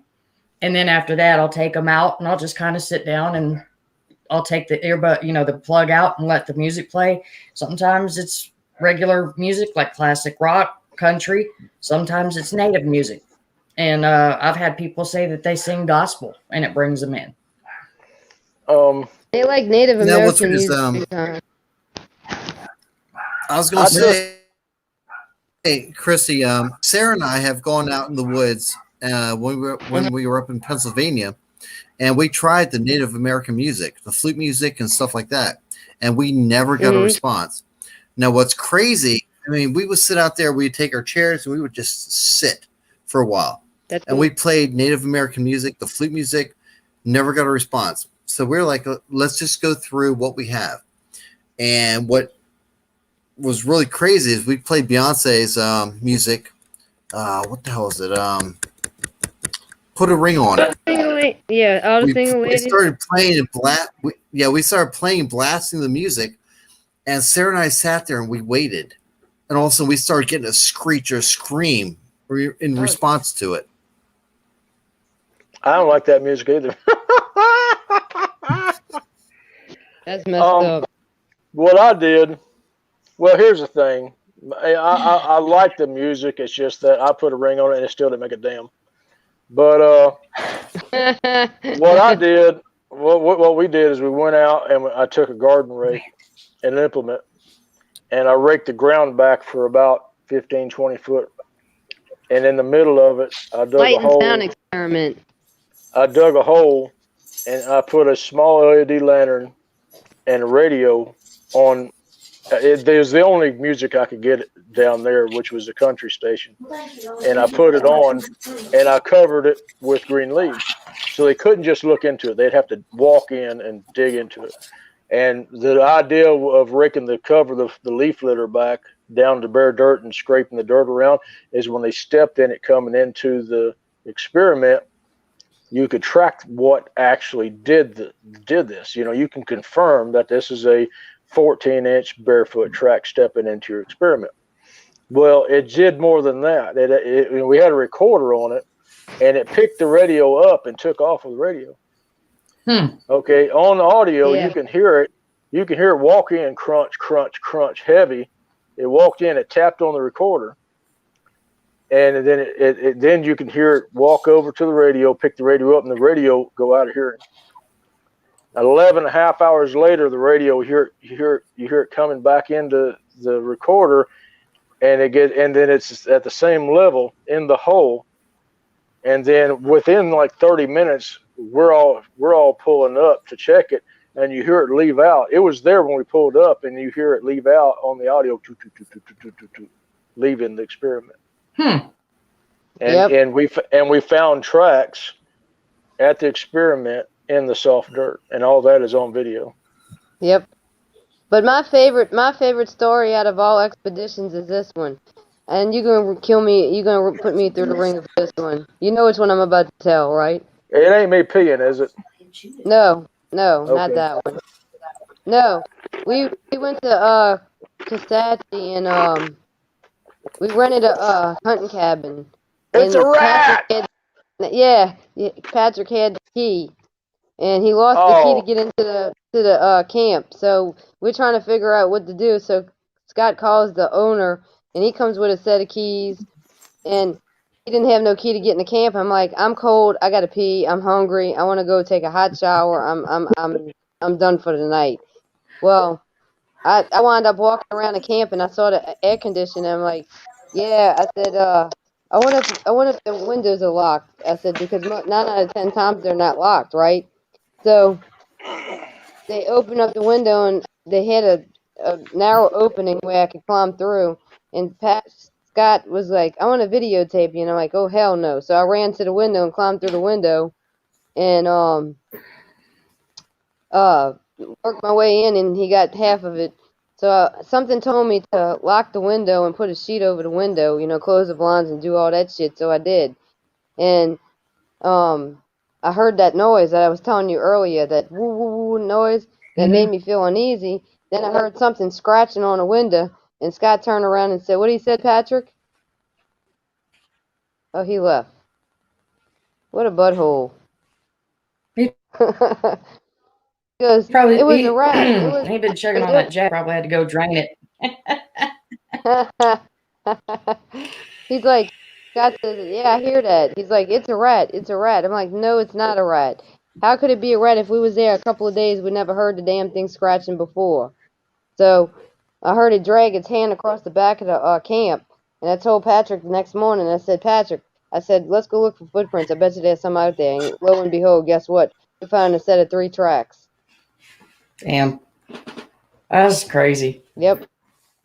No, that's that's a lot like, where I call Squatch World and at my friend's property. And it's just you hear things in certain places and you go through whatnot. I mean, I have yet to actually set a tent out and I'm gonna do that. I'm gonna see when, if y'all get a chance to come and visit, I'm gonna see if she'll let us camp in one of her fields. Yeah. And her daughter is her son and her daughter-in-law. They're about to build a house on the property, but they're building it in this field that's across the road from her house. And they're not going to get a lot of sleep at night once they move in there. Or, they're going to be having something, because that is a very big highway for them. I mean, when we did the big expedition, when we had Adam and Ed and Jason, and we all went down there, it was like, it was a 5-day expedition for them, 4 for me. And we put glow sticks out there. This is the main field where they put the trail cams and everything. And yet she wants to build a house right there. Because, we did not catch anything. They did play with the glow sticks. They did move them. They took them from the area and we found them in the trees. But there's nothing on the trail cam. But yeah, she's about to build a house right in a very high high traffic area.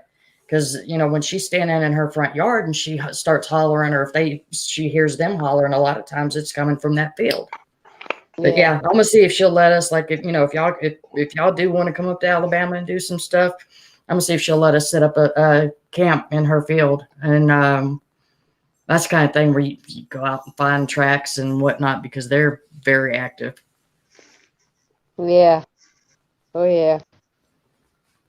Yeah, especially the thing that creeps me out the most is like when we was in Kisatchie, walking around. Like no, actually when we went to Arkansas, and Patrick's like, "Yeah, we're gonna do lights out."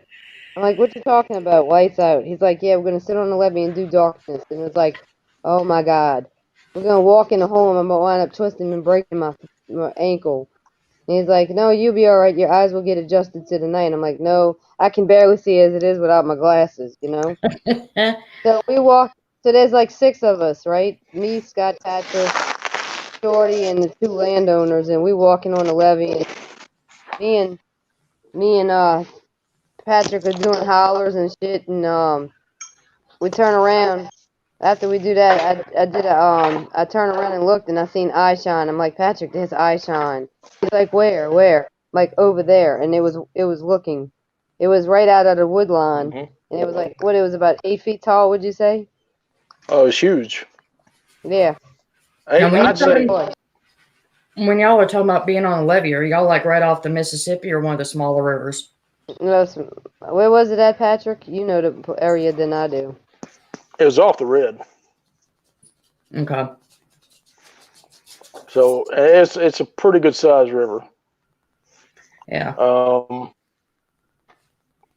Probably half the size of Mississippi. Yeah, because I mean, when I was down there, like my Black Panther experiences happened a lot of the times right off the Amite. So. Amite River. Mm-hmm. Well, we it's used about to go out there. There was a sandbar in the middle of like right by next to one of my friend's house, and we go out there and have bonfires. And you'd be sitting there, and you'd hear like a cat scream or something. You'd look out, and you could see the green eye glow from them. Well, you know where you cross by Vicksburg, come out of Louisiana and Mississippi, how the Mississippi River is there. Mm-hmm. That's the same. That's the same size river. Okay. Yeah. Now, further down, it's like a mile. You know, out towards the Gulf, Mississippi's a mile wide. But you know. Yeah, I've been different places because I mean, like, you know, we used to go party on the levee behind LSU, so you know, it's I know exactly how they are, and then you know, going down through Morgan City and Patterson and whatnot, you know, it's just you go for a walk anywhere down there, and you're on a levee, pretty much because of the way it winds through and how the towns are set up. So, and of course, they make. Go ahead. Paths there. They make paths, you know, for people to walk, nature walks and whatnot. So, well, I know people that say, "I'll give Bigfoot the elevation." Mm-hmm. I don't. I take the elevation. All right. A target makes a poor impression, and I don't need them to see me as a target. You know, a lot of now, you know, people talk about how we project humanism onto their species. They do the same. All right. So when they're looking at a group, they're picking for the alpha. Mm-hmm. And the alpha is the one that's doing all the directing. Normally, the biggest of the group. That's the one that's going to be targeted for attention. Mm-hmm. Because if they can get the alpha to leave, all the others will. I think we lost somebody. Yeah, Michael popped off. But yeah, if they can get the alpha to leave, then so will everybody else. Yeah. You know. Yeah, to me, like being on low ground, if you pick low ground over the high ground, to me, it's like a dog that would, you know, rolling over on its back to, you know, give you, you know, show that you got dominance. Yeah, he's back. Beyond scripted. Yeah, I wouldn't want to take low ground at all. I mean, a high ground is any kind of survival or, you know, war, whatever. They teach you high ground. I feel like I'm best. Yeah. I feel like I'm on that game show Squares, you know. Hollywood I think Squares. I started over here. What was that other one? Whack a wedgie or something? I don't know. Whammy. Wait, give me Whammy. Whammy. What was the name of it? Dadgummit? It was Whammy. I can't remember. No, it was called a whammy when you know, or no whammies, because that's when you got a little creature. Thing going, Yeah. Oh my gosh, that was all. Well, hey Barry. Who is that? Barry Browning? No, Barry Preston. He said, "Would you believe that explains the missing 11 where the last in line or weakest often get picked off, Patrick?"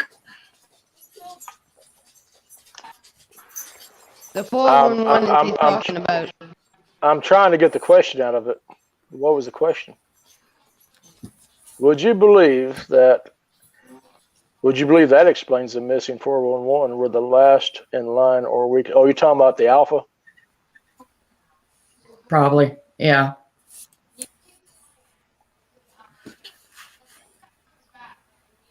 Yeah.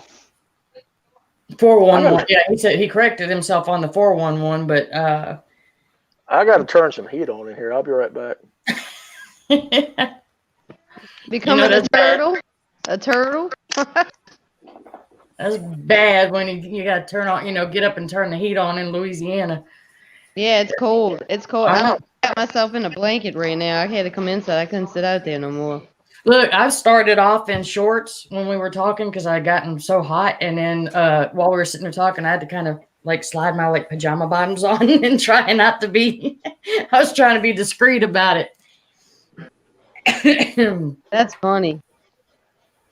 Hey, I mean, I wish they had a convention where we could meet everybody. I'd love to go to that and meet people. yes, I honestly, with my sister group, Bigfooting in Alabama, we have actually tried. We were going to do one last October, but of course, COVID. So, once this crap gets cleared up and we can actually get something going, I definitely want to have, something here in Alabama because a lot of people, it does, that it seems like this would be a good central place. And since we do have a good squatching area that is a very hot spot, we'd love to have people there. Yeah. But if we have a big convention, we're not going to have people going squatching because we don't want, she doesn't want a whole lot of people walking through her property. No, I don't blame her. Hurt and you. Yeah, just a select few people go and do a little investigation, kind of like we did before. But then there's other places around here like Bankhead and Chiaha. There's a possibility I could be going to Chiaha Wilderness later this month because they're actually having a Squatch weekend. I think it's the 19th through the 21st. I volunteer to stay back at camp and make s'mores and drink beer.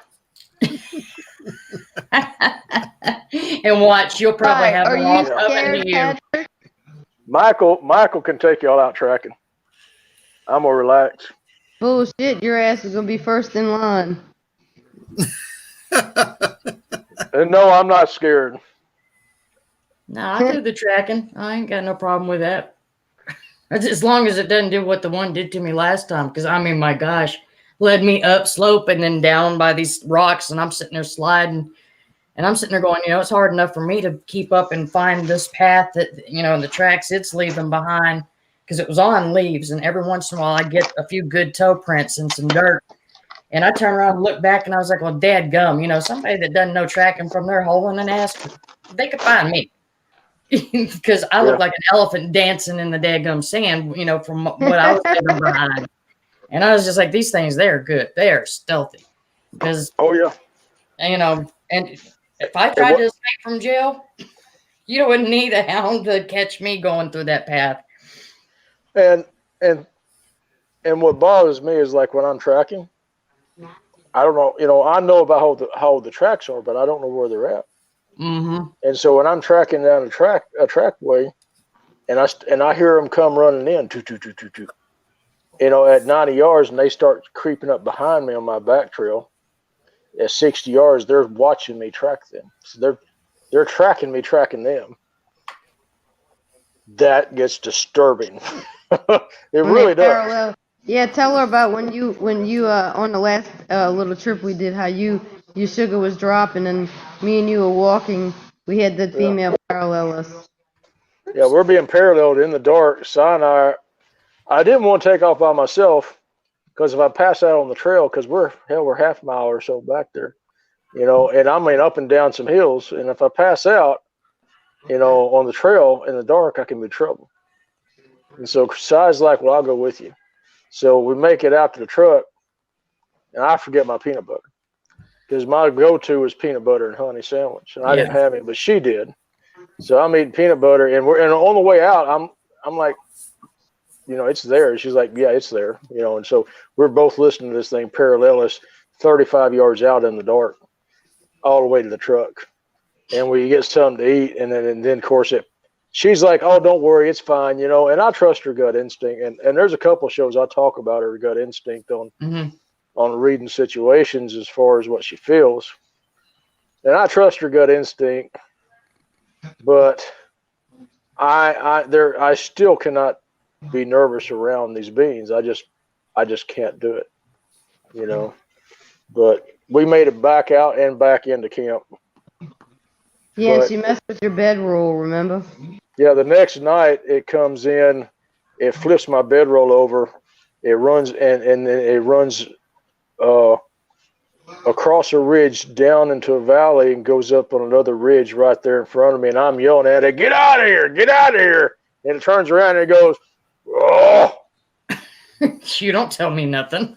And I felt like that. I kind of felt like that Chihuahua when he chases the squirrel, and his ears just kind of droop, like holy crap, But I'm yelling at it, and it's yelling back, and I'm trying to keep it out of camp, And honestly, it made a bed. It made a nest, a bed fall not too far. I had 2 nightmares, 2 worst case scenarios you could ever put me in with a Sasquatch, and one of them is that one comes up and touches my bedroll. Mm-hmm. Okay, that is one of the major serious fouls that could happen in the Scotch world with me out there. Mm-hmm. That's a serious foul. So I am amped. I am armed. I am amped. I am not happy. He was talking to himself at 2:00 in the morning. I don't deserve this. I don't need this. I don't need this. I don't deserve this. I'm like, are you okay, Patrick? Yeah, I'm okay. I'm like, do you want me to sleep outside with you? No, I'm okay. You stay in the tent. You think I was talking to myself? I was talking to her. She was 40 yards on the other side of that damn ridge. Yeah, she was on my side, if you noticed. She wasn't going to harm you. I told you that. She wasn't out to harm you. Yeah, well, she sure got my attention flipping my bedroll over. Oh, yeah, she did that on purpose.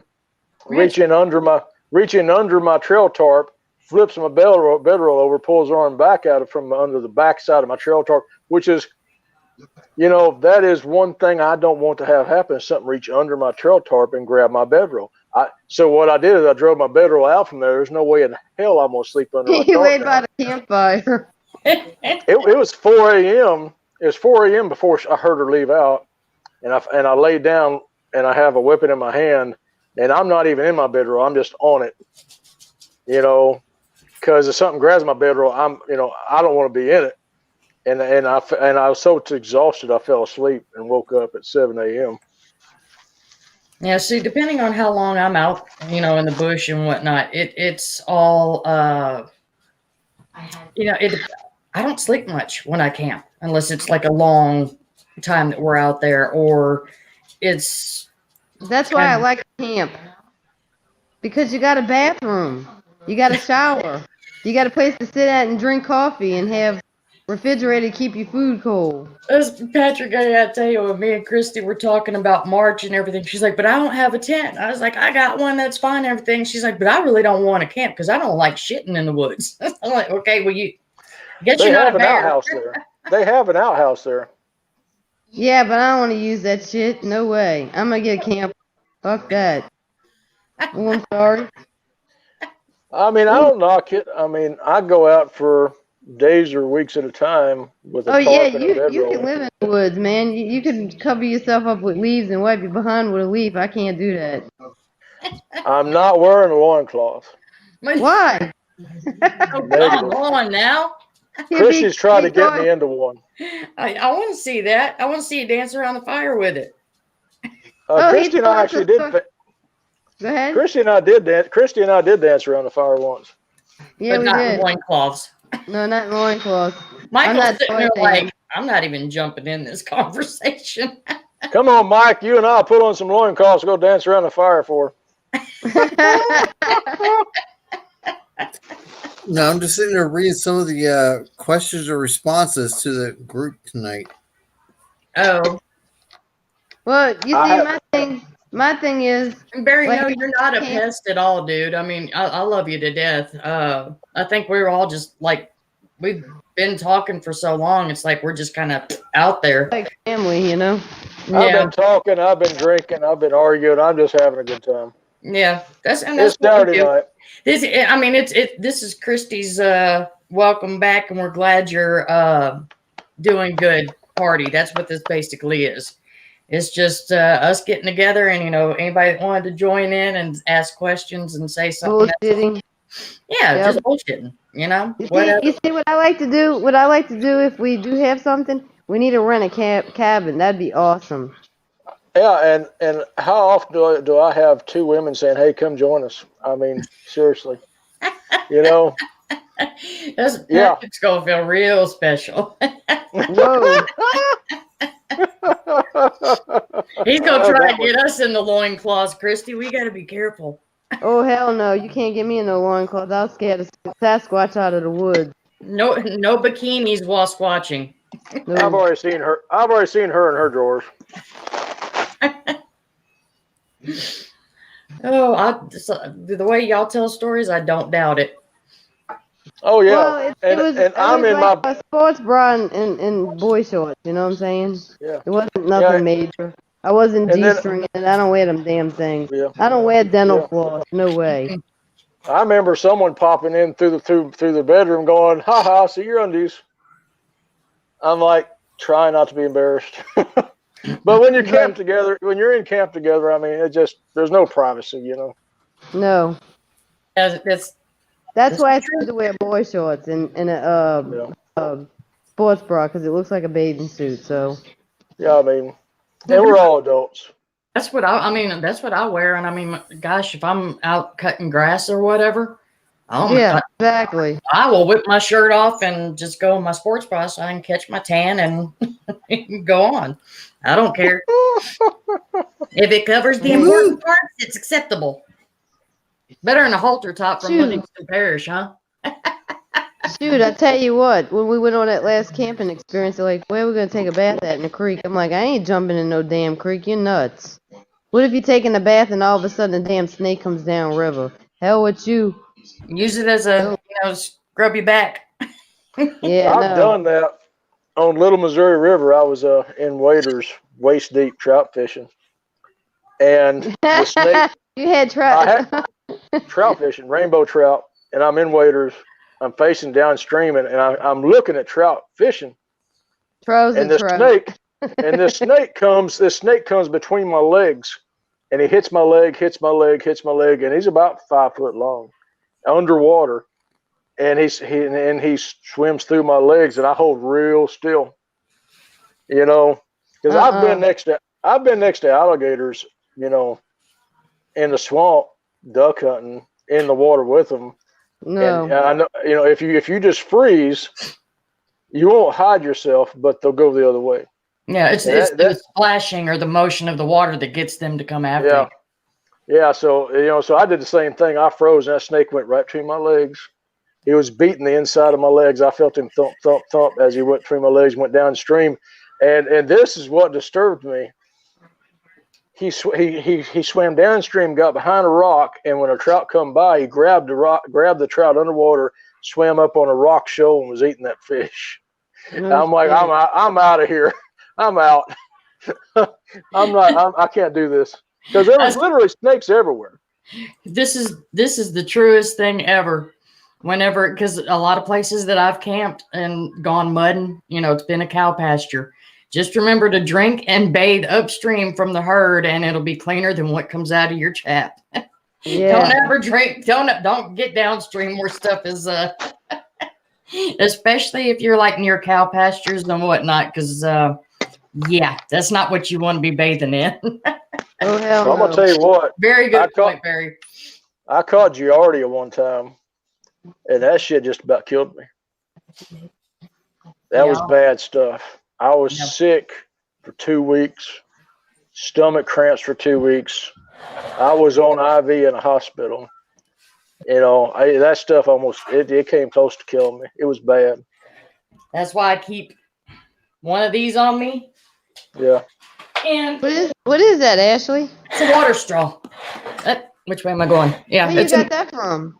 I got this one offline. Or no, I got this one at Walmart. And this one does 100,000 gallons. It filters 100,000 gallons. And this one, it was like $15. And then I've got the water tablets that clean them. In my pack, I carry a Camel too. So. Well, this was camel, before. what? A camo? Camel. I thought you said camel toe. A camel. A Camel. The water pouch. Oh, okay. Well, I thought you said camel toe. Well, this was way before. Yeah, I just carry a Camel toe. That's the most comfortable way to squatch is with a Camel toe. And boy, does it make them come running. Yeah, they always tell me they're gonna hang meat on me. I'm like, no, you ain't hanging no meat off my body so no damn Squatch can take me away. I don't need to do all that shit. Oh, I don't know where you got hanging meat off your body from a camel toe. I guess it depends on. Go ahead, Piggy. Patrick's going. We're not gonna go there. The female Sasquatch got serious camel toe. Moose knuckle. I almost lost my headphones on that one. Moose knuckle. Wow. Oh my goodness. You can tell. Yeah. This is one of those shows. I've seen you lose it several times tonight, Patrick. You've gotten some good laughs in tonight.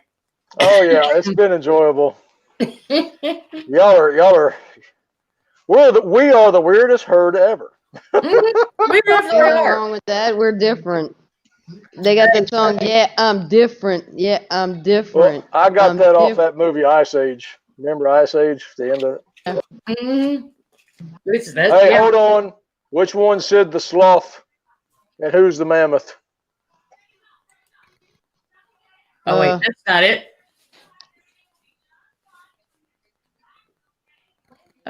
I don't know.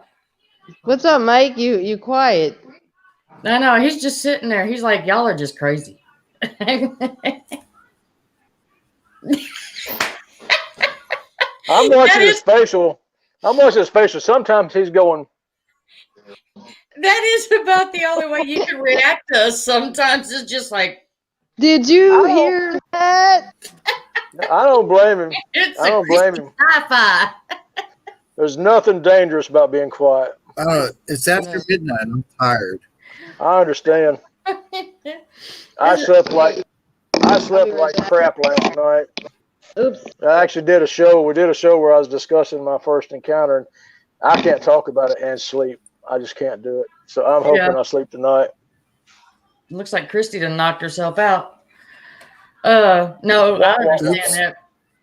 Because like you and like Gary's first encounter, those are the kinds that, I agree. It freaked me out. But even in, with mine being at 50 yards, it was still one of those things that kind of makes you, I've had dreams about it. I haven't had nightmares, but it was still something that, my body, I had that after effect. I know. Yeah. Well, mine was at 12 feet running as fast as I can. Yeah, I remember you telling me that. And that was, especially when something that's keeping pace with you, but can also outrun you. And you're just sitting there, hey, Mid-South, what's going on? Well, I didn't know anything about anything at that time. Everything was, it's kind of like I woke up into a nightmare. Mm-hmm. And here it is in real life. Yep. So I didn't know anything about anything, and that was 2003, and now it's so strange to say, but I could leave here right now and go track one and get yells and knocks from them now. It wouldn't bother you. And it wouldn't bother me. But the very first encounter, I can't even think about it without that movie start playing in my head, and I go nights without sleep, or having some kind of emotional response to it, and it makes you sound. It's embarrassing, it really is embarrassing. But the one that always kind of gets my heart thumping whenever I think about it is that the roll call one, when me and Ed are standing there and he yells roll call for people, all of the group that's separated and not even 20 feet away from us, you hear what sounds like a member of our group to the voice exactly go, yeah. And we're like, okay, well, there he is. And then, nope, he's down the road 100 yards. It's like, holy shit. Because if it could do that, I mean, how quickly could that thing have been on us had it been aggressive? But earlier in the night, my worry was for Ed when he's sitting there going up, trying to step up over the hill. And I've got the parabolic dish. And I'm like, dude, don't go up there. That is not a Bigfoot. That's a hog. Yeah. And I can tell you right now, unless you want to get those cutters in your leg, you don't want to walk up there. And he tried arguing with me, but I said, fine. As long as you're the one that goes in between me and it, I can make it to the house or, make it up somewhere high. Yeah. We're good to go. Yeah. I'm getting pretty tired, guys. It's been a blast. Yeah, it's been 2.5 hours since we've been going. And look at Kristi. Yeah. Here we do it for her, and she just floats off camera. Yeah. Where'd she go? Y'all have fun. It's about 12:20 a.m. here, so I'm done. All right. Kristi, girl, we about to wrap it up. Okay. What the hell is that? That's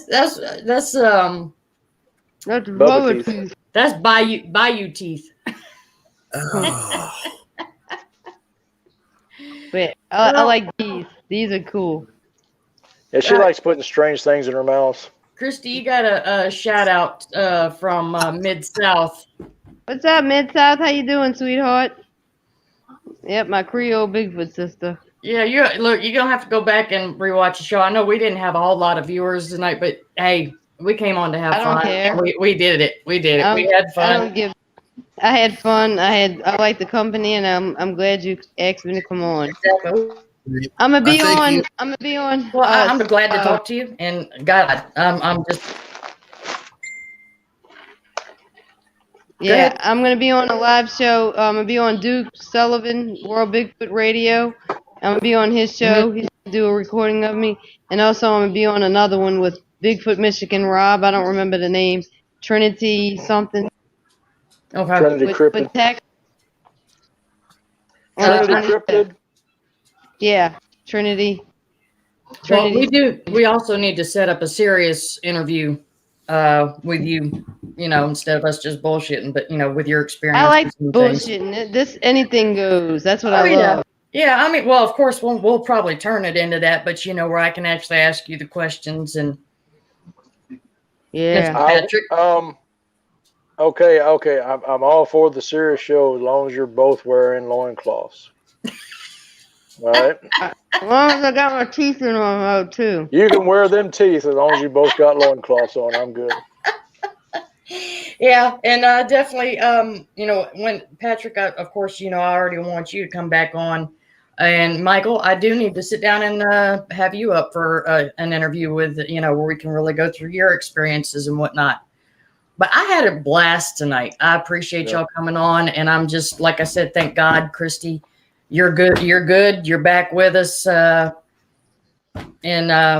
how's your daddy? I know he came on, right? He's doing good. He's walking with a walker right now. So his step is a lot more in depth than mine. He's got a long road to recovery, but he's going to do it. But he's doing it, yeah. I mean, that's awesome. So yeah, the first thing he got out the hospital says, "I want a cigarette." I'm like, "Oh hell no." And look at what you doing, girl. I smoked 5 cigarettes already. I'm not smoking no more tonight. That's it. All right, cool deal. Well, thank y'all, and I hope we didn't get too out of the box for anybody, but that's why I say it's live and uncensored. So you know what? We were out there a ways. Don't like it, don't watch it. When you watch my show, you put the kids to bed and you get ready for whatever goes. If you got something negative to say, you go, bye, Felicia. And Mike. All right, guys. We will talk to y'all later.